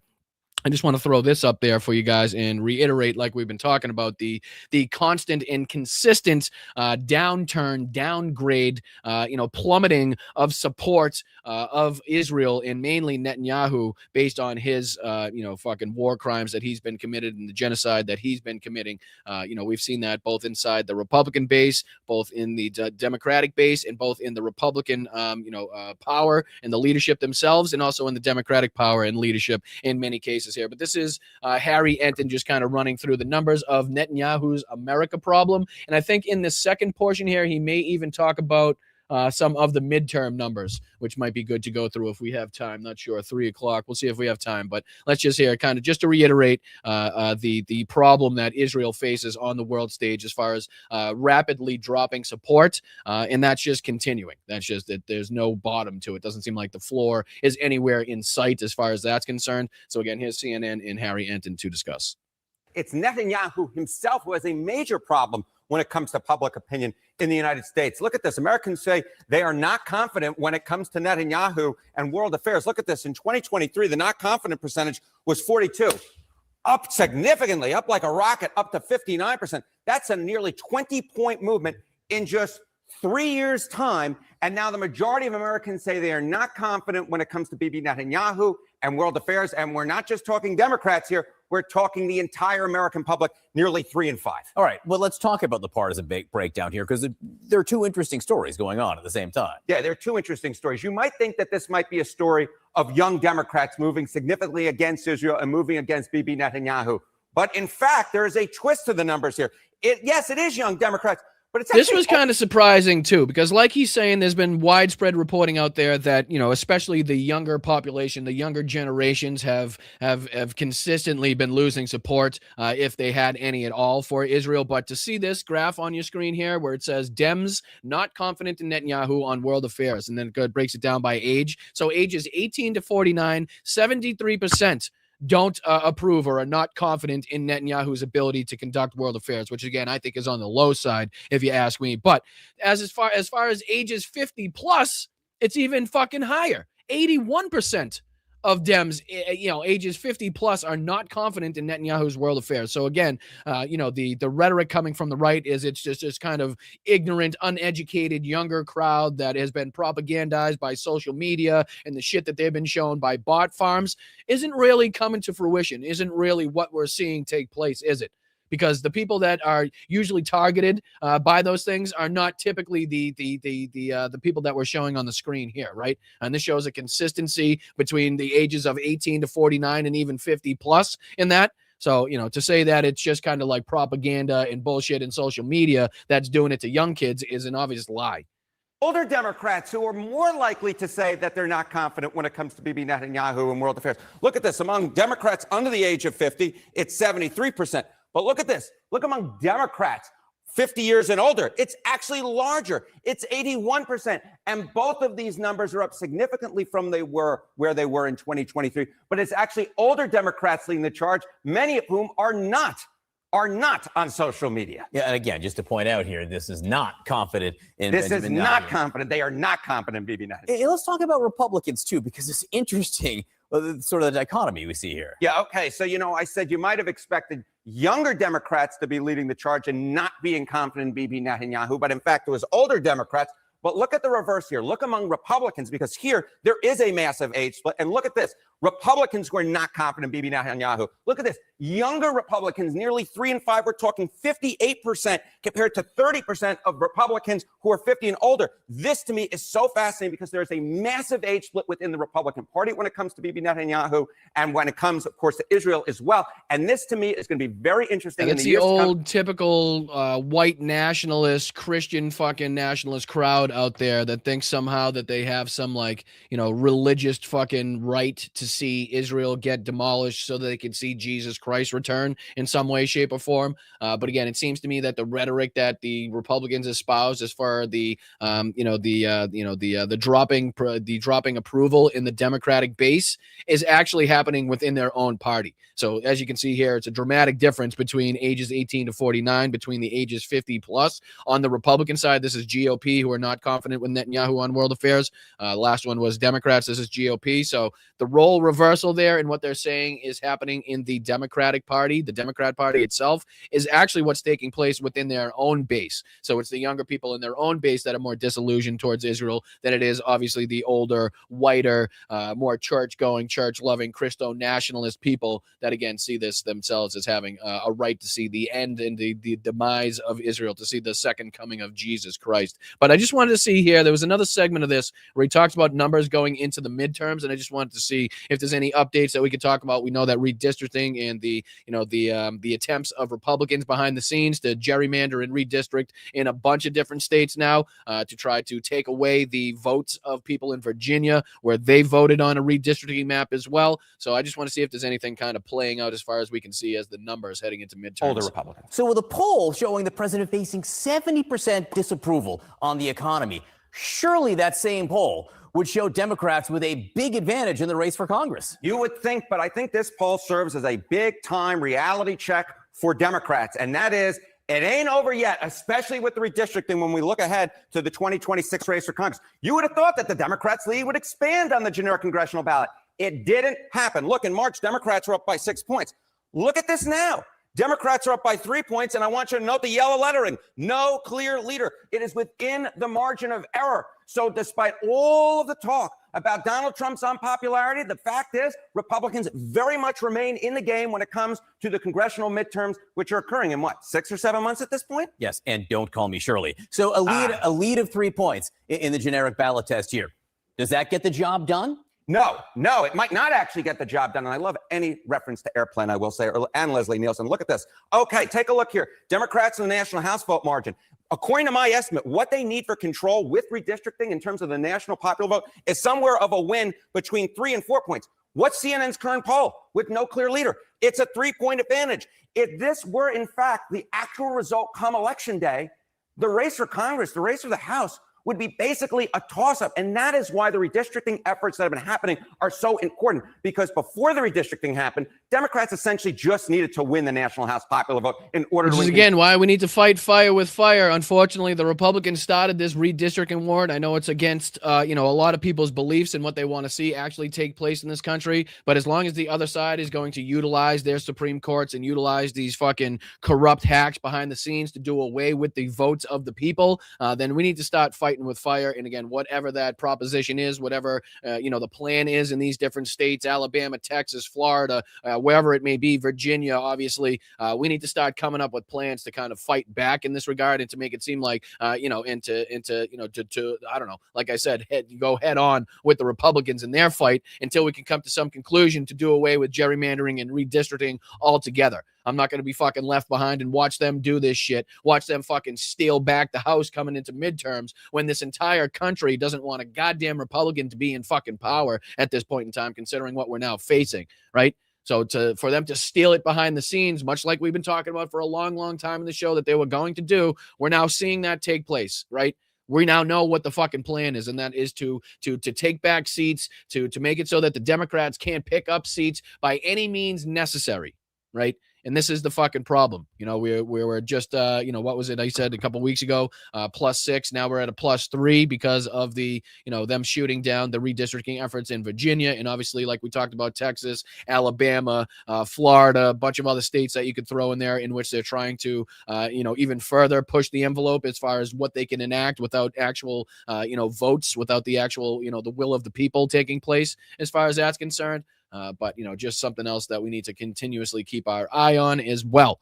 But make sure you guys hit that like button. I appreciate you guys for joining me. My name's Brian. This is Blunt Politics. If you just joined me for the first time, we got a bunch of new subscribers over the last few days. So thank you if you're joining me for the first time. Very much appreciate you guys taking the time out of your day to spend it here with me in this community that we've built here. So I really do thank you. This has been, this next clip here was sent to me by a ton of different people. Very, very happy to play this one on the show because, like I said, so many people are talking about it at this point in time. But this was, I believe, in Louisiana, if I'm not mistaken. Louisiana resident who identifies himself as Marshawn delivered a fiery, emotional speech to lawmakers during a state Senate hearing here, and basically just laying it out on the line and saying, you know, if you could redistrict us down to less than 0 seats, I have no doubt that you would do this. And as you can see on your screen, he says the MAGA party is the last breath of the Confederacy, which is just one of the good lines and the good shots that he got in here. So very honored to be able to play this for you here. Thank you guys to everybody that sent this out to me. Let's see if we can get into what this one is all about. I have no doubt in my mind that the map's going to pass. If y'all can give us less than 0 seats, you would do it. Y'all do this under the orders of somebody that said the Civil Rights Act was harmful to white people, that it caused reverse racism. RFK said that black children are overfilled on antidepressants and that they need to be reparented on different forms, all of them. Pete Hegseth constantly brings Doug Wilson to the Pentagon to give a prayer service. Doug Wilson is the same pastor that said that slave owners were on strong spiritual ground. I don't have no belief in no morality on anybody that followed Donald Trump. If you wasn't with this map, you wouldn't be underneath this president. You wouldn't be in your party. You would stand up, you would stand against it, you would speak out about it. So as far as I'm concerned, if you here as one of these Trump Republicans, you already showed us who you are. You showed us what you want to do. And I believe the country as a whole is rebuking your party. Y'all are in a death spiral. That's why y'all have to redistrict. That's why y'all have to cheat. That's why Trump got to go to Texas and say he entitled to 5 more seats. It's because y'all know what y'all doing is abhorrent. We letting our people die in Iran based on false pretense that Tulsi Gabbard and Joe Kent say it ain't real. Y'all okay with all that. So I'm positive y'all gonna be okay with the maps. But the beautiful thing is, the children that y'all have made and the people that's younger than y'all don't support none of this racism that y'all want. The MAGA party is the last breath of the Confederacy. And I'll be happy to see millennials and Gen Z bury y'all. There will be no more of your party. The midterms gonna come, y'all gonna get wiped out. Trump gonna get dragged out of the White House, and I'm gonna love every second of it. Because y'all loved every second of the suffering that he caused to everybody in this country. And worldwide, we starve in Cuba. We bomb Nigeria. We hold in Zimbabwe and Zambia hostage for their minerals. We don't want to give them aid support. The pro-lifers that say all life is special, y'all letting kids die of AIDS. What part of your Bible say that? Point out the scripture. I think everybody would love to see it. And we would love to see y'all in the midterms. I have to say that is just one hell of a good use of free will, free speech, and time right there. No notes as far as that's concerned. And, you know, one can only hope that, again, come midterms, we can do all the work necessary. And we have the people in power right now that have the fucking balls to do what's necessary to make sure that the Republicans don't cheat, steal, and do anything they possibly can to subvert the will of the people, which is right now pissed off at this fucking government for everything that they've been put through and continue to be put through by this administration. So amen to him. Thank you for speaking out as passionately as he did as far as that's concerned. And again, big thank you to everybody that sent that one over to me. Now we'll get into some updates here as far as the unfortunate and deadly attacks inside of Ukraine that happened. Russia, I believe, has now been responsible for at least 9, if not more, deaths over the night in their attacks. 40 plus were injured in one strike alone as an apartment building was hit. Again, you're not going to see any military targets come from any of these videos. It is civilian infrastructure. Again, as Kyiv, as Volodymyr Zelensky not only agreed to, but fulfilled that agreement to not strike inside of Moscow, to not hit Red Square when they absolutely could have done so during the Moscow Victory Day parade. That's that 1,000 for 1,000 prisoner exchange, to the best of my knowledge, hasn't taken place yet. So the Russians haven't fulfilled their obligations as far as that's concerned. Everybody giving Donald Trump credit for this fucking great, negotiation and ceasefire, whatever the fuck. Meanwhile, none of it's come to fruition. And now, not long after, we have Russia once again taking out and killing civilians in Ukraine. Unfortunately, here's a United 24 update on that situation, on at least one of the strikes that took place. We got unfortunately, a few of these videos to get through to detail some of these attacks and the destruction to come from that. But as we do, I bring you guys the on the ground reporting, the news that's actually taking place. We don't try to sugarcoat this. We are very, very much supporters of Ukraine, the people of Ukraine and the military of Ukraine, but we're not going to, sweep things under the rug. We're not going to hide the bad aspects and the dangers posed and the shit that isn't so happy or good to report on. We're just not. That's not the type of channel that we are here. And again, here's just a quick report from United 24 about the deadly Russian attacks. Left bank of Kyiv last night was a huge ballistic missile attack. Just moments ago, we saw a body being taken out of the bubble. There are casualties. We don't have the numbers yet, but this is a... And I do believe, as far as the reporting goes, the body that you could see being taken out there was one of two children. I believe it was a 12-year-old girl that was killed in this. You can see here on the bottom left of your screen, including a 12-year-old girl and at least 40, including two children, in these Russian strikes here. The residential area, and as we were driving in, we saw a shopping mall, a McDonald's, and then all around that are just residential buildings. And the destruction that we're seeing here is massive. This building has been totally leveled. We don't know if people are still under the building. So again, just a quick United 24 update on that. Here's another one. This one from, I believe, the Defense of Ukraine on Twitter, where it says one of the largest air attacks of the full-scale war came right after the so-called parade ceasefire. Another reminder, Russia does not seek peace. Russia must be forced into peace. Agreed in that. And it says in the last 38 hours, one of the largest aerial attacks against Ukraine, 1,567 drones were launched, 1,473 shot down, 56 missiles were launched, 41 of them shot down here. And again, it continues. There's Kate from Kharkiv giving us some updates as to what's been taking place on there. She's got some footage that she's been showing. Let me see if I can scroll down to a couple of these as well. Here's one of them here from the strikes. The death toll has risen to 8 after a Russian strike on Kyiv. And again, this was reported 4 hours ago. So like I said, the death toll has climbed since then. But among the victims, a 12-year-old girl. Search and rescue operations are still underway. Here's photographs from that strike as well. Let me see here. I think we go up. There's another one. Yeah, there's one here from Donetsk region. 2 were killed and 1 was wounded in a Russian airstrike on Drushivka. Yesterday, Russians launched an attack on a residential neighborhood in the city, damaging 13 homes and igniting a fire. Here's just a quick clip from that strike, from that attack. 2 возможных пострадавших. Женщина в здании, мужчина, скорее всего, в гараже. Где муж? Где муж? Да, спрашивайте. Как ваше состояние?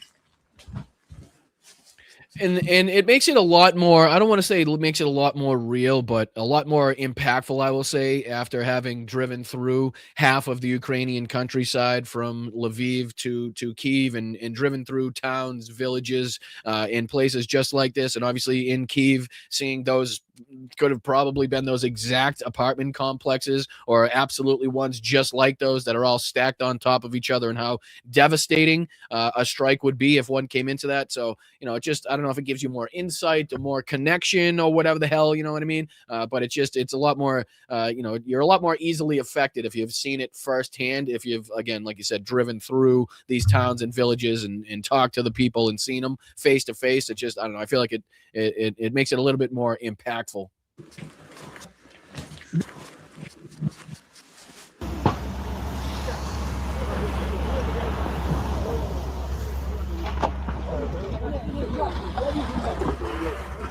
I mean, that house is just absolutely gone there. So again, this is Kate from Kharkiv with these posts. There's another one. Russians used drone attacks to attack humanitarian mission vehicles in Kherson. The strike damaged vehicles belonging to the UN Nations Office for the Coordination of Humanitarian Affairs. Local authorities reported a civilian woman was killed in the attack. And again, here's a clip showing the damage from that attack here.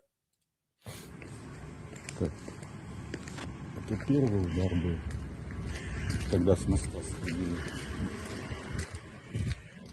Это они добивают ее. У нас колесо. So again, looks to be a pretty direct shot, a pretty intentional shot. I'm sure there are many more vehicles around in the area that they could have gone for, but they went specifically for the UN vehicle. You can see there's a vehicle just on the other side. There's a blue van, as you saw, on this side of the vehicle that was hit because of the damage coming from that, but was not directly targeted itself. This vehicle was.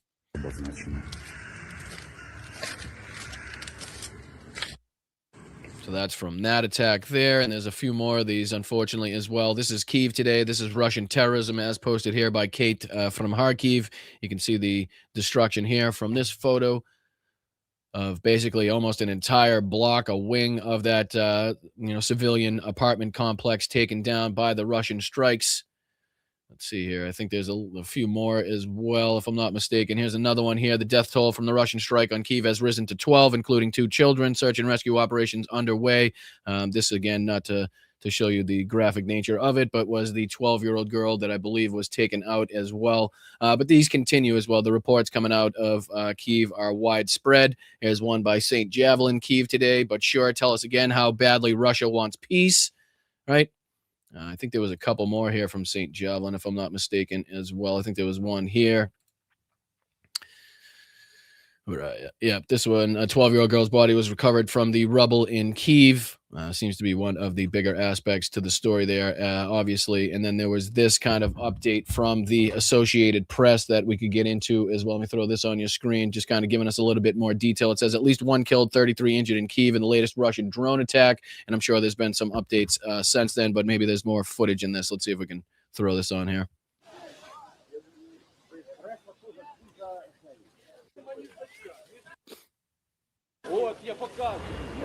Значить, я в вікно якраз дивилася з 9-го поверху і побачила цей вибух величезний, і дим, і вогонь. Бонечка у мене на цей тріск вибуху підскочив на дивані. Ну, а потім вже стало відомо, що знесло під'їзд. Шкода людей, люди ні в чому не винні.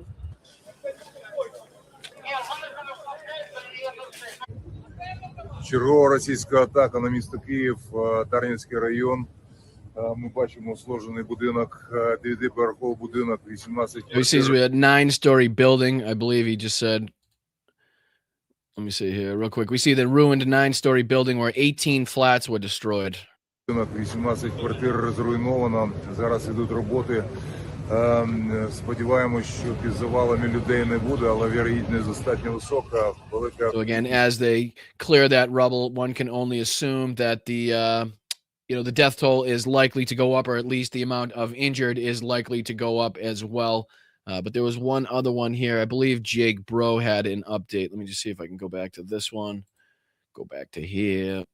Because I think Jake Bro was giving us an update as well. Let me see if I can find that one where I pulled that one up again. But again, it's not all, just talking about the long-range strikes inside of Russia. Unfortunately, it's also, having to talk about the impacts of the Russian strikes on civilian populations and civilian infrastructure inside of Ukraine, which has been, kind of a main through line for the Russians. Again, like you said, not one of the videos that we are going to play here or that you'll see is going to show a military target whatsoever. Let me see here. Was it that one that I wanted to show or this one? Now I'm forgetting. I think it was this one. So let's see if we can. Russia's defeat is now obvious to the world. I don't think it's that one, actually. My apologies. Stick with me. Talk amongst yourselves as I try to figure out what the video that I wanted to play was. Somehow I exit out of it and don't know which one it was now. But, it's a shame that we have to continue to talk about this shit in that way. because obviously the Ukrainians have done a good job themselves at sticking to justifiable military targets, both in the occupied territories and beyond. Let me see. I'll put this on. Which is, again, not something that the Russians have been sticking to as well. But let's see if we can get the latest update. Yeah, let's see this one. I think this was from the military show as well. Appreciate you guys for sticking with me as I struggle through this. Let me put this on the screen, share this tab instead, throw this on, and we're away. Because this is talking about how Crimea is being liberated again. As we talked about with Preston Stewart yesterday, the military show is typically a little bit overzealous, let's just say, with their titles of these shows, of the titles of their, the thumbnails going to along with these videos. So as far as it being liberated, I know that they have plans for it, and I know there's active strikes taking place. That is a good sign for things to come. But, again, to kind of reel the military show back in a little bit, I wouldn't go as far as to say it's being liberated at this moment in time. But hopefully at some point we do continue to hope for and pray for that happening in the future as well. But here's just a couple quick minutes of this military show, and I'll see if I can find that other video that I was looking for in the background. Then the rest of Ukraine. That had been Putin's plan since 2014, as he saw Crimea as the starting point of his invasion. It all started with Crimea, and now it's going to end with Crimea. Something has suddenly changed on the peninsula, and it's shattered every plan that Putin ever made. The bastion of Russian power in Ukraine is no more. Bit by bit, Crimea is being liberated by Ukraine, and the sudden change we're seeing now has made the peninsula more vulnerable than ever before. When Putin launched his invasion, illegally occupied Crimea was seen as a vital point of the Russian plan. Supplies from mainland Russia could be shipped into the peninsula via the Kerch Bridge, for which Russia spent between $3 billion and $5 billion to build. Those supplies would then be shipped from Crimea into Ukraine, plus all of the hardware that Putin has installed on the peninsula could be used to strike Ukraine from afar. It was all so simple. Crimea would be the linchpin for Russia's entire approach to eastern Ukraine. But even the best laid plans can crumble around you when you underestimate your enemy, and Putin has been doing that ever since 2014. Ukraine knew how Putin intended to use Crimea from the moment that Russia took the peninsula. And though what Ukraine has been doing to Russia in Crimea has grabbed plenty of headlines since 2022, the reality is that Ukraine has been preparing and building on a campaign to retake Crimea bit by bit from Russia almost since the peninsula was annexed. As the National Interest reports, as far back as 2016, Ukrainian intelligence had been pushing for more aggressive action against the Russian occupation. The US should get involved to push Russia out, Ukraine argued. The US said no. That was a red line that the US wasn't willing to cross, as it feared escalation from Russia. Hold on. So Ukraine took matters into its own hands. A Ukrainian military intelligence team. Looks like Zelensky has an update here from a little bit more information on what was taking place and what may have hit the residential building in Kyiv. It's actually translated as well, so we could jump into that. It says here it was a KH-101 missile that struck a residential building in Kyiv. According to preliminary data, the missile was manufactured in the second quarter of this year. This means Russia is still importing the components, resources, and equipment necessary for missile production in circumvention of global sanctions. Stopping Russia's sanctions evasion schemes must be a genuine priority for all our partners. So again, I just want to see if there's any more details to come from these strikes. Шановні українці, українки, зараз у Києві ще тривають роботи на місці удару по будинку. Російський ракетний удар буквально знесений житловий будинок, поверхи з 1 по 9. Шукають людей під завалами. З'ясовують долю тих, чия доля поки невідома. Але хто міг би бути в тому будинку? Станом на цей час нам відомо, що загалом в Києві від російської масованої атаки 10 людей загинули, 45 людей постраждали.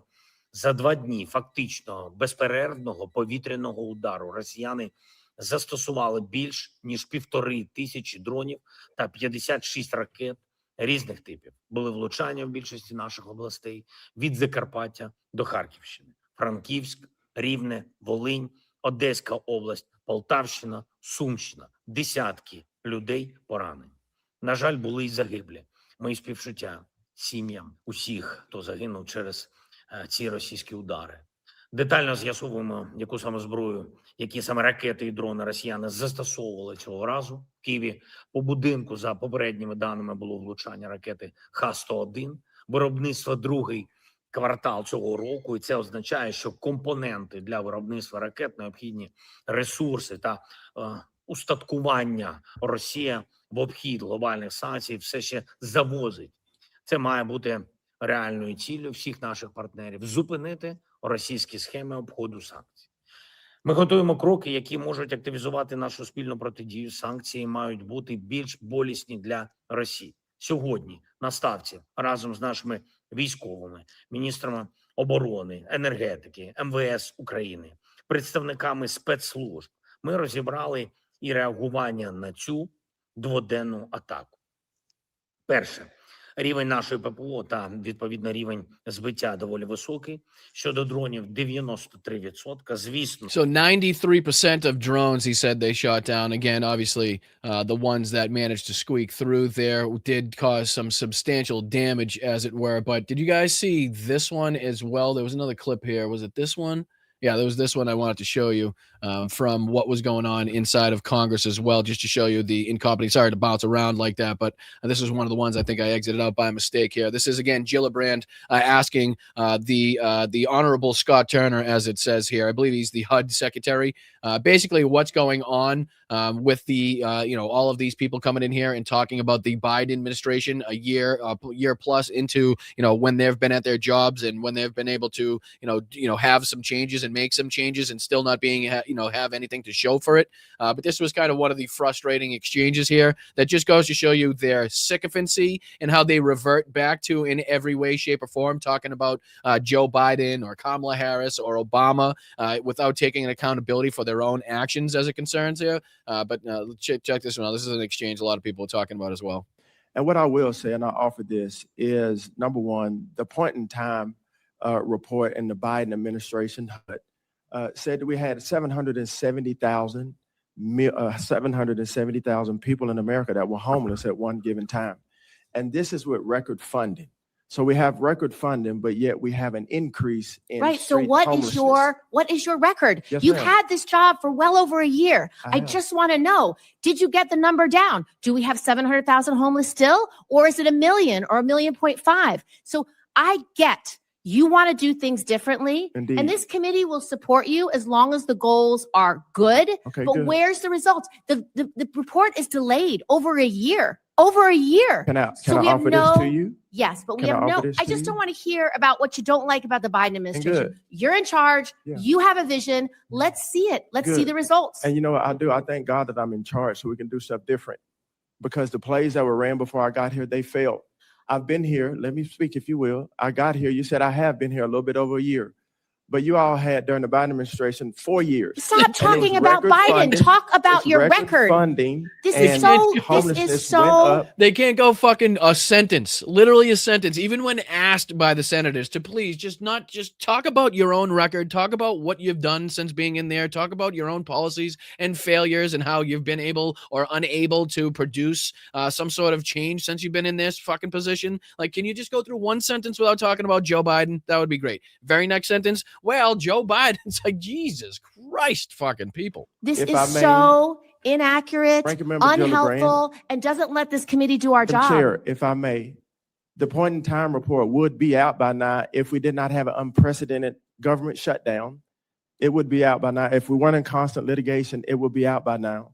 HUD has a great form. We have a great team, and we move very expeditiously. In what way But does during we could litigation? not Okay, work during Mr. the government Secretary, shutdown. I think you're obfuscating. I'm not What obfuscating. way I'm just does stating the facts. litigation I'm slow stating the down your facts. report? A government shutdown helps us to not be able to work. No, she asked, how does the litigation slow down your ability to file that report? Like, that's what she's asking. You're talking about a government shutdown that happened years ago, right? That's not affecting you right now in your position that you're in, that you're holding. So she's also asking you the litigation portion that you just talked about. How is that affecting you in getting out this report? How is this affecting you in doing your duties, doing your fucking job? And don't talk about Joe Biden in the response.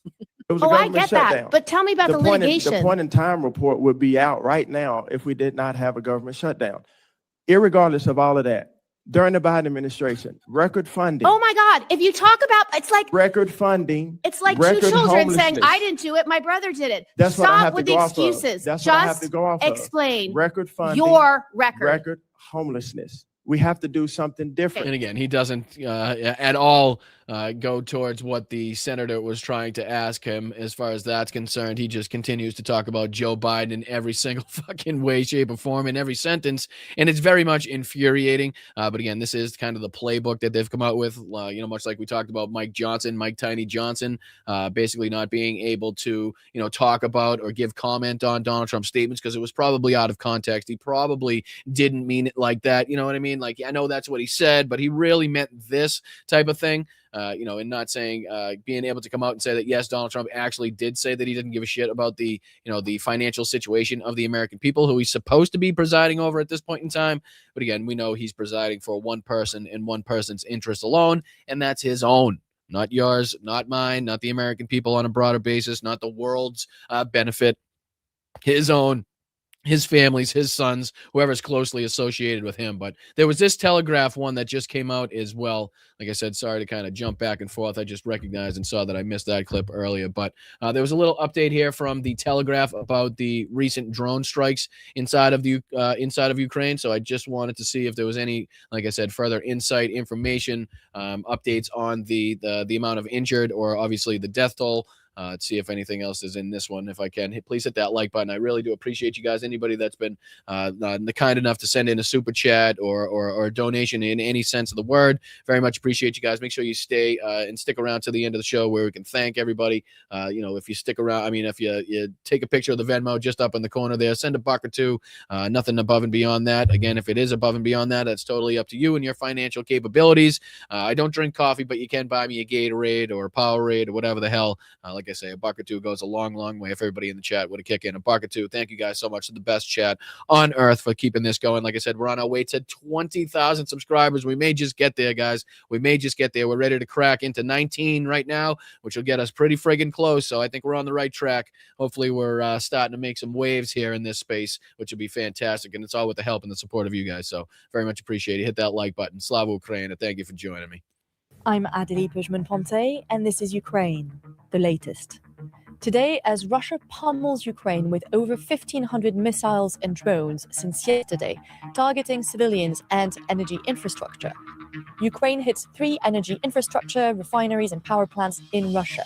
We then focus on the issue of children who have been deported to Russia or to unknown locations in the occupied territories. There has been several announcements on that topic this week, with sanctions from the EU and the UK, as well as the high-level meeting of the International Coalition for the Return of Ukrainian Children on Monday in Brussels, where I was.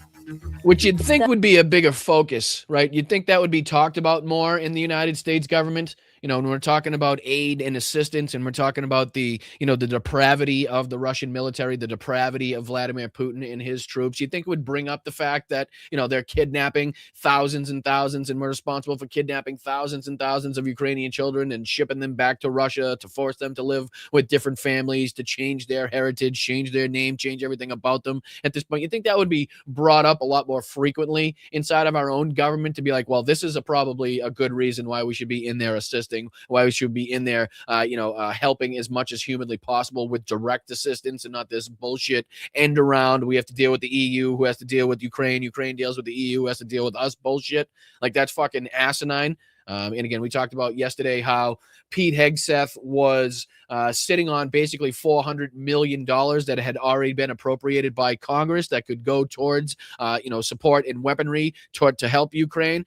Basically, he's been slow rolling that. He's been sitting on that while also talking about, and again, whether this has been confirmed or not, I haven't seen any reports to suggest it has been confirmed. Like Machine Tool said yesterday, I don't think we're buying it, but, Pete Hegseth said that he's been, sending multiple military officers and people associated with his cabinet and stuff over to Ukraine to learn from the what's taking place on the battlefield and to learn from the technological advancements in drone warfare. Again, I haven't seen very many reports to suggest that, but it is a bit of hypocrisy for Pete Hegseth to recognize what's going on over there and how important it is to work alongside the Ukrainians so that we could utilize whatever technological advancements and breakthroughs are happening on the battlefield, and not to just selfishly go over there and steal whatever information we could steal as the Ukrainians are dying, right? As the blood is being shed on the battlefield. Meanwhile, we're gonna be a third party observer.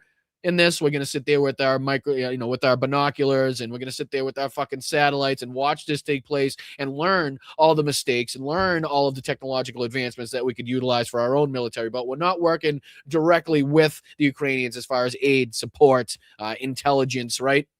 Who knows what type of intelligence is now being shared? That was a huge point of contention before as well. So, yeah, you never know. But, that's it's really a huge point of hypocrisy there that, again, I haven't seen any consistent or confirmed reports of anyway, as far as Pete Hegseth and the lies that they tell under oath. Thursday, the 14th of May.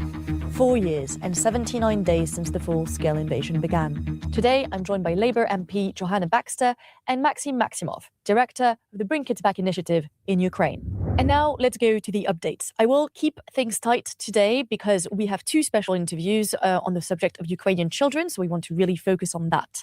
So yesterday in the episode, Dom was reporting on the daytime raid happening as they were recording around Ukraine. Remember that at midday yesterday, there were 8 groups of Shahed-type drones still in the air. Well, this morning, Zelensky announced that 1,560 drones had targeted the country throughout the day, and it had been one of the longest massive Russian attacks against Ukraine. So far, the attacks have killed 14 people and injured over 80 others, including children. Zelensky added that Moscow was deliberately trying to, I quote, spoil the overall political atmosphere during the US President Donald Trump's visit to China. And Zelensky also cited a report from the Ukrainian intelligence that Russia could follow the drone wave with missile strikes to overwhelm Ukraine's air defense forces and inflict, I quote again from Zelensky, as much grief and pain as possible.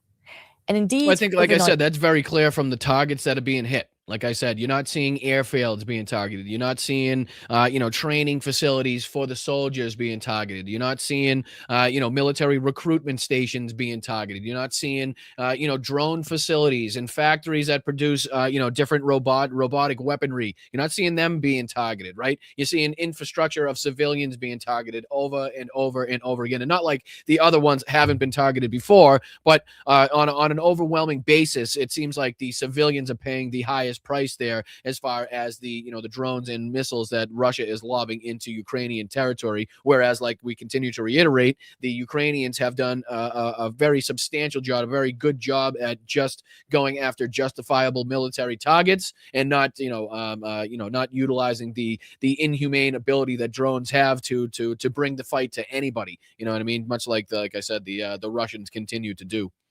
The missiles came. 56 missiles of various types, including Iskander ballistic and Kinjal aeroballistic missiles, were launched in the overnight raid, as well as 675 one-way attack drones, according to Ukraine's Air Force. 29 X-101 cruise missiles, 12 Iskander or S-400 missiles, and 652 of the drones were shot or jammed before reaching their targets. At 3 p.m. Kyiv time today, so 1 p.m. London, 7 people had been confirmed killed and another 44 injured in the capital. Energy infrastructure was also targeted in Kyiv with a substation, as DTEK, the energy company, reported. So if you remember from the winter months, that is exactly the type of infrastructure that was targeted in January and February. It is basically the halfway point between the high voltage coming out of the power plants before it gets... So again, civilian infrastructure and infrastructure that civilians desperately need to live their lives. So again, going after the energy infrastructure, going after the civilian population to again cause them harm. Above and beyond, again, any of the military sites or military objectives that you would think that they would be going for. That's not exactly the way that the Russians play ball, and it hasn't been for the entirety of this full-scale invasion. To the residents with power that they can use. Also damaged in the attack was a high voltage power line. And then Vitaly Klitschko, the mayor of Kyiv, also reported that running water had been disrupted in the eastern part of Kyiv. That's the left bank. This story is unfolding, so we'll have more on that tomorrow. Meanwhile, Ukraine targeted 3 major Russian energy facilities overnight. First, the Taman. I was going to say, I should be wary to not make it seem like the missiles and drones were only flying in one direction. You can be damn sure that even above and beyond the response that we're looking at here, that the Ukrainians are going to have something to say about the strikes that have been happening over the last 24, 48 hours or so inside of Ukraine. So we'll be likely to be reporting on those and many more of those in shows to come. But this is, again, just some of these strikes going from Ukraine into Russia from overnight as well. well. So again, going both ways. Oil terminal. It is one of Russia's key oil terminal near the port of Taman on the Black Sea coast. It exports crude oil, fuel oil, diesel fuel, and liquefied petroleum gas. Then the Yaroslav oil refinery, which produces gasoline, diesel, and jet fuel, and is, I quote from the general staff, a key component in supporting the enemy army's logistics. And then finally, the Astrakhan gas processing plant, which belongs to Gazprom and sits just up the Volga River on the Caspian Sea. On the videos available on social media, you can sort of see plumes of smoke rising up from the facilities. NASA's fire monitoring system, however, firms. So I know they didn't have it on the screen long, but you can see just kind of above my head here, the plumes of smoke, what looks to be from, burnt out wreckage. Looks to be just underneath it. I don't know if you can see my mouse. This looks to be a railway, if I'm not mistaken. Looks to be a strange setup if that was buildings. Tough to see exactly from this with the cloud cover and obviously the smoke in the way, but that looks to be some sort of train. And then you can see obviously the damage from what looked to be Ukrainian strikes there as well. Rising up from the facilities. NASA's fire monitoring system, however, firms appear to corroborate the officials' claim, with a fire reported at an oil storage facility near the port at the export terminal in Krasnodar Krai. That's when pipelines then take out the oil through the Black Sea in order to be exported. Further afield, Poland intercepted a Russian reconnaissance aircraft over the international water. I think that's about all that I wanted to get into on that one. Very much appreciate you guys for joining me. Like I said, we're going to continue to cover, the good, bad, and the ugly that comes and is associated with all things politics, with all things war that we have to cover here, to give you guys the most up-to-date and accurate information, so that we can all kind of, be on the same page with all of these events and not be blindsided by anything and understand where they're going and what's going to happen, because I feel like it's important for everybody to understand and to, like I said, be as educated and as informed as humanly possible with all of these separate issues. So thank you guys so much for everything. Was there anything else? Let me see. I'm going to go into this real quick. I know we got a couple minutes and I might be able to get you out of here a couple minutes early. I'm just going to go into this one right here, see if there's anything else that we have to cover since we've been on there. I don't think there was anything that we missed, to tell you the truth. I think we kind of flew through everything that we had to cover. I think we did that one. We covered that one. Let's see if there's any more moments from this one that we could put on the screen as well. If there's any more embarrassing moments here. Elon, yeah, this is the one where Elon's taking pictures like he's on acid again. How will this Look at help him. the American economy, American manufacturing, et cetera? Sean, it's a great point as you see Elon Musk taking his own picture. Yeah. But I think the bigger broad Look at him taking issue for the selfies in president the is fucking, how look at will this this help moron. the American economy, The richest man in the American world, people. manufacturing, Richest et cetera. man in the world. Fucking absolute twat bag. An absolute twat bag. Oh yeah, I told you Hannity was desperate to get back to his fucking studio here. Look at this. I don't know how your face could fall 3 inches from one fucking plane ride. Here's where Donald Trump gets out of the limo and kind of struggles a little bit. As you can see, kind of utilizes the back of the limo to stay upright as he gets out of the van here, as he gets out of the beast. 100 companies, the great innovators in our country, they're standing with Scott Bessent, starting with Elon Musk, starting with Mr. Wong, and There you go. Has to kind of just make sure the balance is on point before he stumbles into a handshake with Xi Jinping, as far as that one is concerned. But just kind of going through all of the latest posts here. If there's anything else, there's Laura Trump and Eric. Who cares about that one? This is them just walking. Yo, this is the one that I was talking about. Tell me this isn't like a slap in the face, right? Tell me this isn't like a little backhanded humor from the Chinese government, basically saying, let's line up a bunch of little kids for the guy that's been named in the Epstein files over 1 million times. I'm just saying, I wouldn't put it past them for, poking a little fun at the, like I said, the guy that's named more in the Epstein files than Jeffrey Epstein himself. But this is the reception that the Republicans are loving and not really seeing the irony in.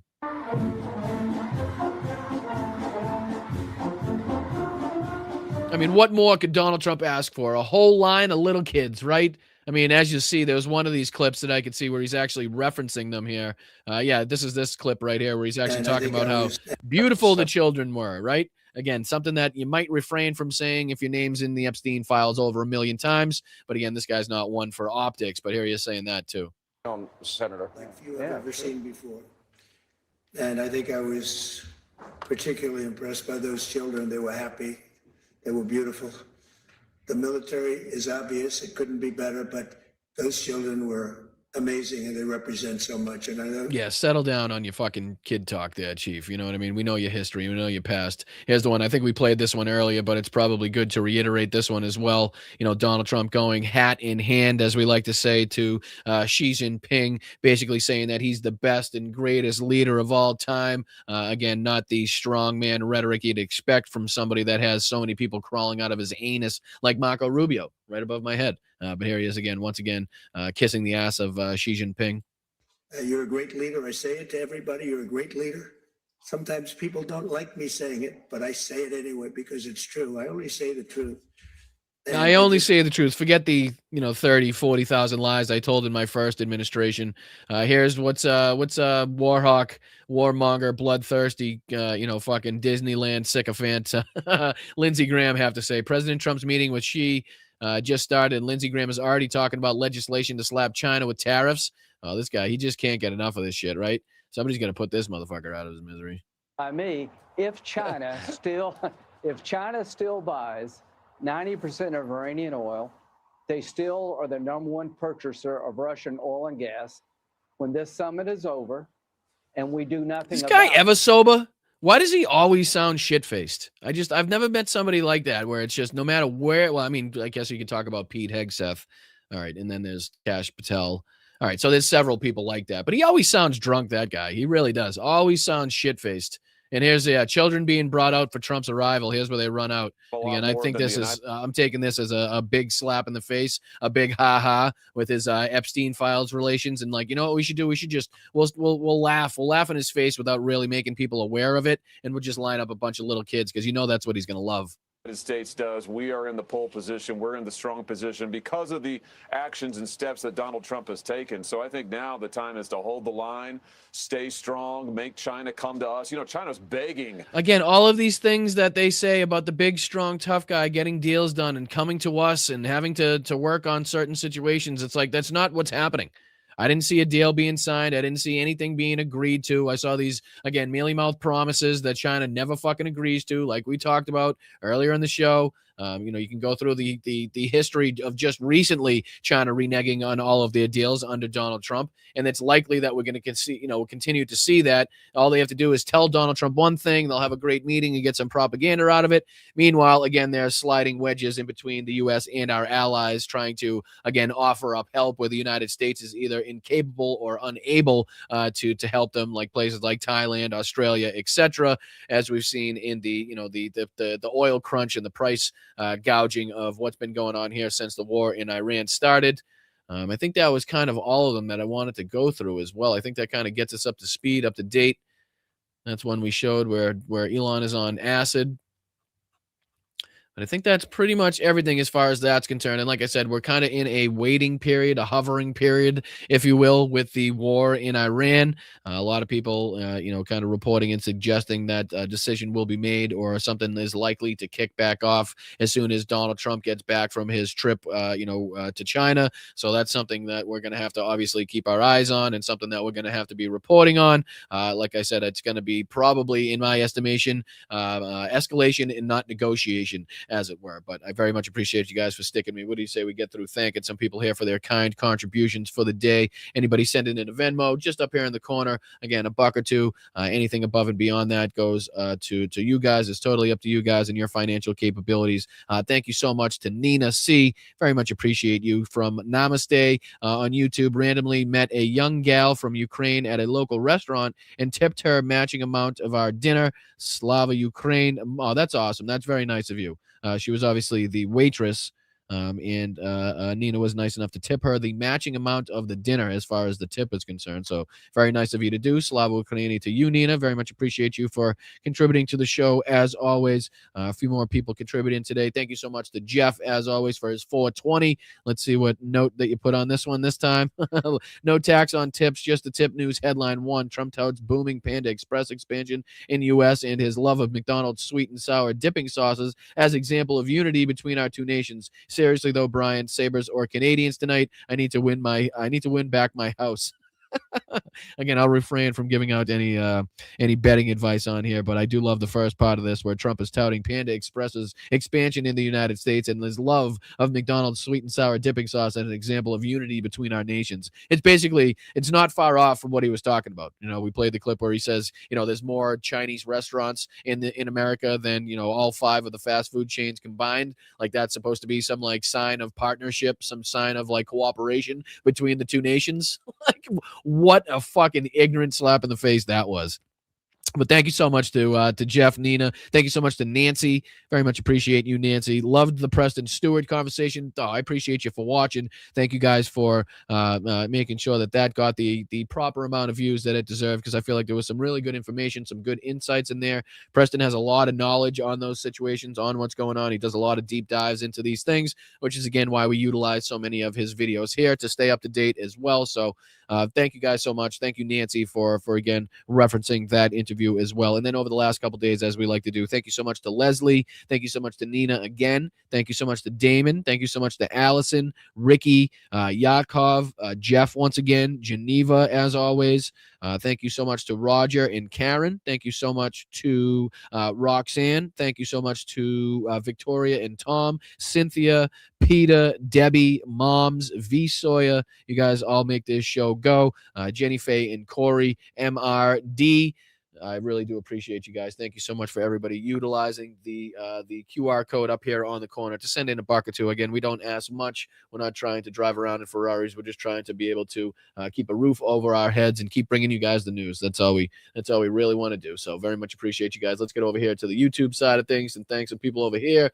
Bry Guy, what's going on, my man? Appreciate you. Started off today. Some gas stations for motorcycle fill up 10 cents a gallon more overnight. Holy shit, this is robbery. I told you that yesterday, right? I was saying yesterday the gas station across the street made a 10-cent, exactly a 10-cent jump. So obviously that was felt throughout the nation. What's the actual? Let's see if we can. What's the price today? What's the average today? See, AAA price is $4.53.4. So yesterday was $4.51. So even a 2-cent spike since yesterday, right? So a week ago, the average was $4.55. So we're still below what the average was just a week ago, but more than we are seeing than it was just yesterday. So $4.51 yesterday, $4.53 today, average of $6.14 in California. Average of 534 in Oregon, 577 in Washington. Jesus Christ. So again, you guys are feeling the pain. Illinois 508, Michigan 489, Pennsylvania 465. What's the lowest? Lowest is not even sure what the lowest is. And now it's 3. Looks like what? Arkansas, Oklahoma, Alabama type. No, it's got to be Oklahoma, right? Oklahoma isn't it right next to these facilities? So no, Oklahoma is $4.02. Let's see here. Louisiana is $4. Mississippi seems to be the lowest that I could see here at $3.99. But other than that, everybody's sky high and only going higher as far as that's concerned. So appreciate you, Bry Guy, bringing that one up. Sorry that it's costing you so much, but at least it's a motorcycle, right? At least you're not driving like an 18-wheeler at this point in time. So very much appreciate you, dude. Thank you so much. What's going on, Cynthia? How are you? Thank you so much for the $10 contribution. When it's only Tuesday, what's it say? Fuck it, juice. I love it. Thank you so much, Cynthia, for your $10 contribution. Shout out to you. What's going on, Rage? How are you? Can I get some love from my bud Jerome Whalen on his 39th birthday? He's running for Congress in Mass's first, 1351 Main Street in Springfield. Doors are open. Absolutely. Happy birthday. Shout out to, is that supposed to say Jerome or Jerome? I'm not sure. I don't want to make sure that I don't mispronounce the name there, but I definitely will give a shout out for his 39th birthday. Absolutely. Some shout out for Mass's first. And anybody in the area of 1351 Main Street in Springfield, head over and see Rachel, apparently. Very much appreciate you, Rach. Thank you for joining us. Thank you for your kind contribution. Thanks, JD, as always, for your $5. Siempre antifascista, as always. Very much appreciated. Hope you're having a wonderful day. Thank you, No Money G. Glad to see the subs climbing almost to 20K, to 100K afterwards. Hopefully, like I said, fingers crossed. I don't want to get ahead of my skis here, but, we'll shoot for the moon as we continue to hit our goals. And I appreciate you guys for helping get this show growing, get it going, get it moving. Like I said, there's been a few shorts lately that's been helping and adding to this boost of subscribers. So if you guys can continue to share those on all the platforms that you're on, that would be fantastic and a big boost for the channel. So thank you, No Money G, for the support. Thank you for being here. Thank you for kindly donating the $5. And hopefully at one day seeing us to 100,000 subscribers would be pretty cool. I mean, and tell me the plaque wouldn't look good somewhere here, right? I mean, that YouTube plaque would look pretty or even over here. Right, even over here somewhere, I'm sure there's a good spot on the wall we could find for that YouTube plaque at some point in time. So, but only with your help, love, and support that we're going to get there. So if you guys see the value in this show and you think it's worth it for us to get to that position, please think about liking, sharing, and subscribing. So thank you, No Money G. Thank you to Masha. How are you, Masha? Good to see you. Thank you for keeping us informed, Boston Brian. Love you, mods. Thank you, Brian Tull. Just Lobster Chat. Love our community. Right back at you, Marsha. Thank you so much. Very blessed for this community that we've built here. Very thankful for everybody that is kindly donating and supporting this channel as always. Let's see. I tried to get you guys out of here a couple minutes early, but I can't even do that. So I appreciate you. I'll see you guys tomorrow for the Friday show. I'm not sure where the big fat orange asshole returns from China, but like I said, we're gonna have to continuously be looking at the news and the True Social post coming out of that. Probably give us the best idea of what's going to take place with the war in Iran. So we'll be bringing you guys the news and the highlights, and obviously anything that takes place within Congress.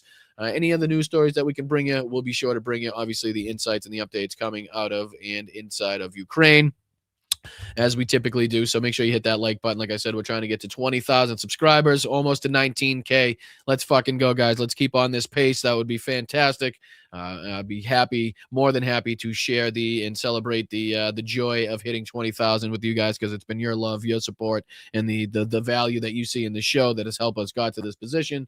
So I appreciate you, Marsha. Thank you so much. And thank you, everybody else that's been kind enough to contribute to the show. I'll see you guys tomorrow for the Friday show. Again, very close to getting through another week, guys. So, we can only do it together. And I appreciate you for coming back time and time again. So I'll let you guys go. Enjoy the other content creators and the independent creators that are out here. We, again, don't charge anything, not a single cent for any of the content. Nothing is hidden behind a paywall. We don't charge for the Substack, nothing along those lines. Everything is done with the help and for the benefit of you guys. So if you could contribute $1 or $2, that would be fantastic. Again, you can sign up for a YouTube membership just underneath me. You can go to patreon.com/Boston Brian. 3 great tiers on there. You can get fantastic merch. It doesn't even have to pertain to blunt politics, just basically stating what side of history you're on, that you're a fan of human rights, etc. So go check out the merch shop so you can tell everybody where you stand. That would be a fantastic boost and help for the channel as well. And just make sure you're checking out bostonbrian.com for all things blunt politics. And until tomorrow, I will see you then. I love you guys. I appreciate you guys. Keep your head on a swivel. Make sure you stay loud, stay proud, stay aggressive. And I'll see you tomorrow. All right. Thank you, guys. Thank you, mods.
Inviting Americans from all across the country to come. Мій позивний танцор. Я представник 72-ї бригади.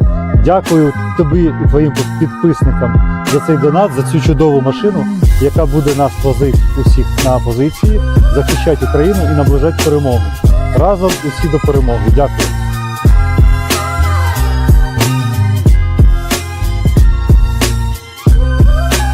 We're inviting Americans from all across the country to come. Kidney has a very special place in the heart. It's an incredible thing. God bless United States. Somebody said, is that a Trump statement or is that real? It's a new form of vicious violation to our country. Yesterday is a hard word for me. Fucking Nazis.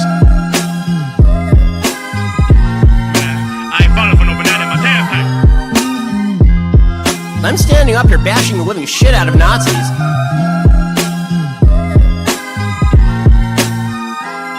I can just tell you that a con artist is about to take over the Republican Party and the conservative movement, and we have to put a stop to it. Is there anything worse than white people? Call them dumps, big massive dumps. Where you going? Nowhere. It feels so lovely to be here tonight. What a beautiful out. Give yourselves a round of applause. You're so lovely. Everyone's so lovely.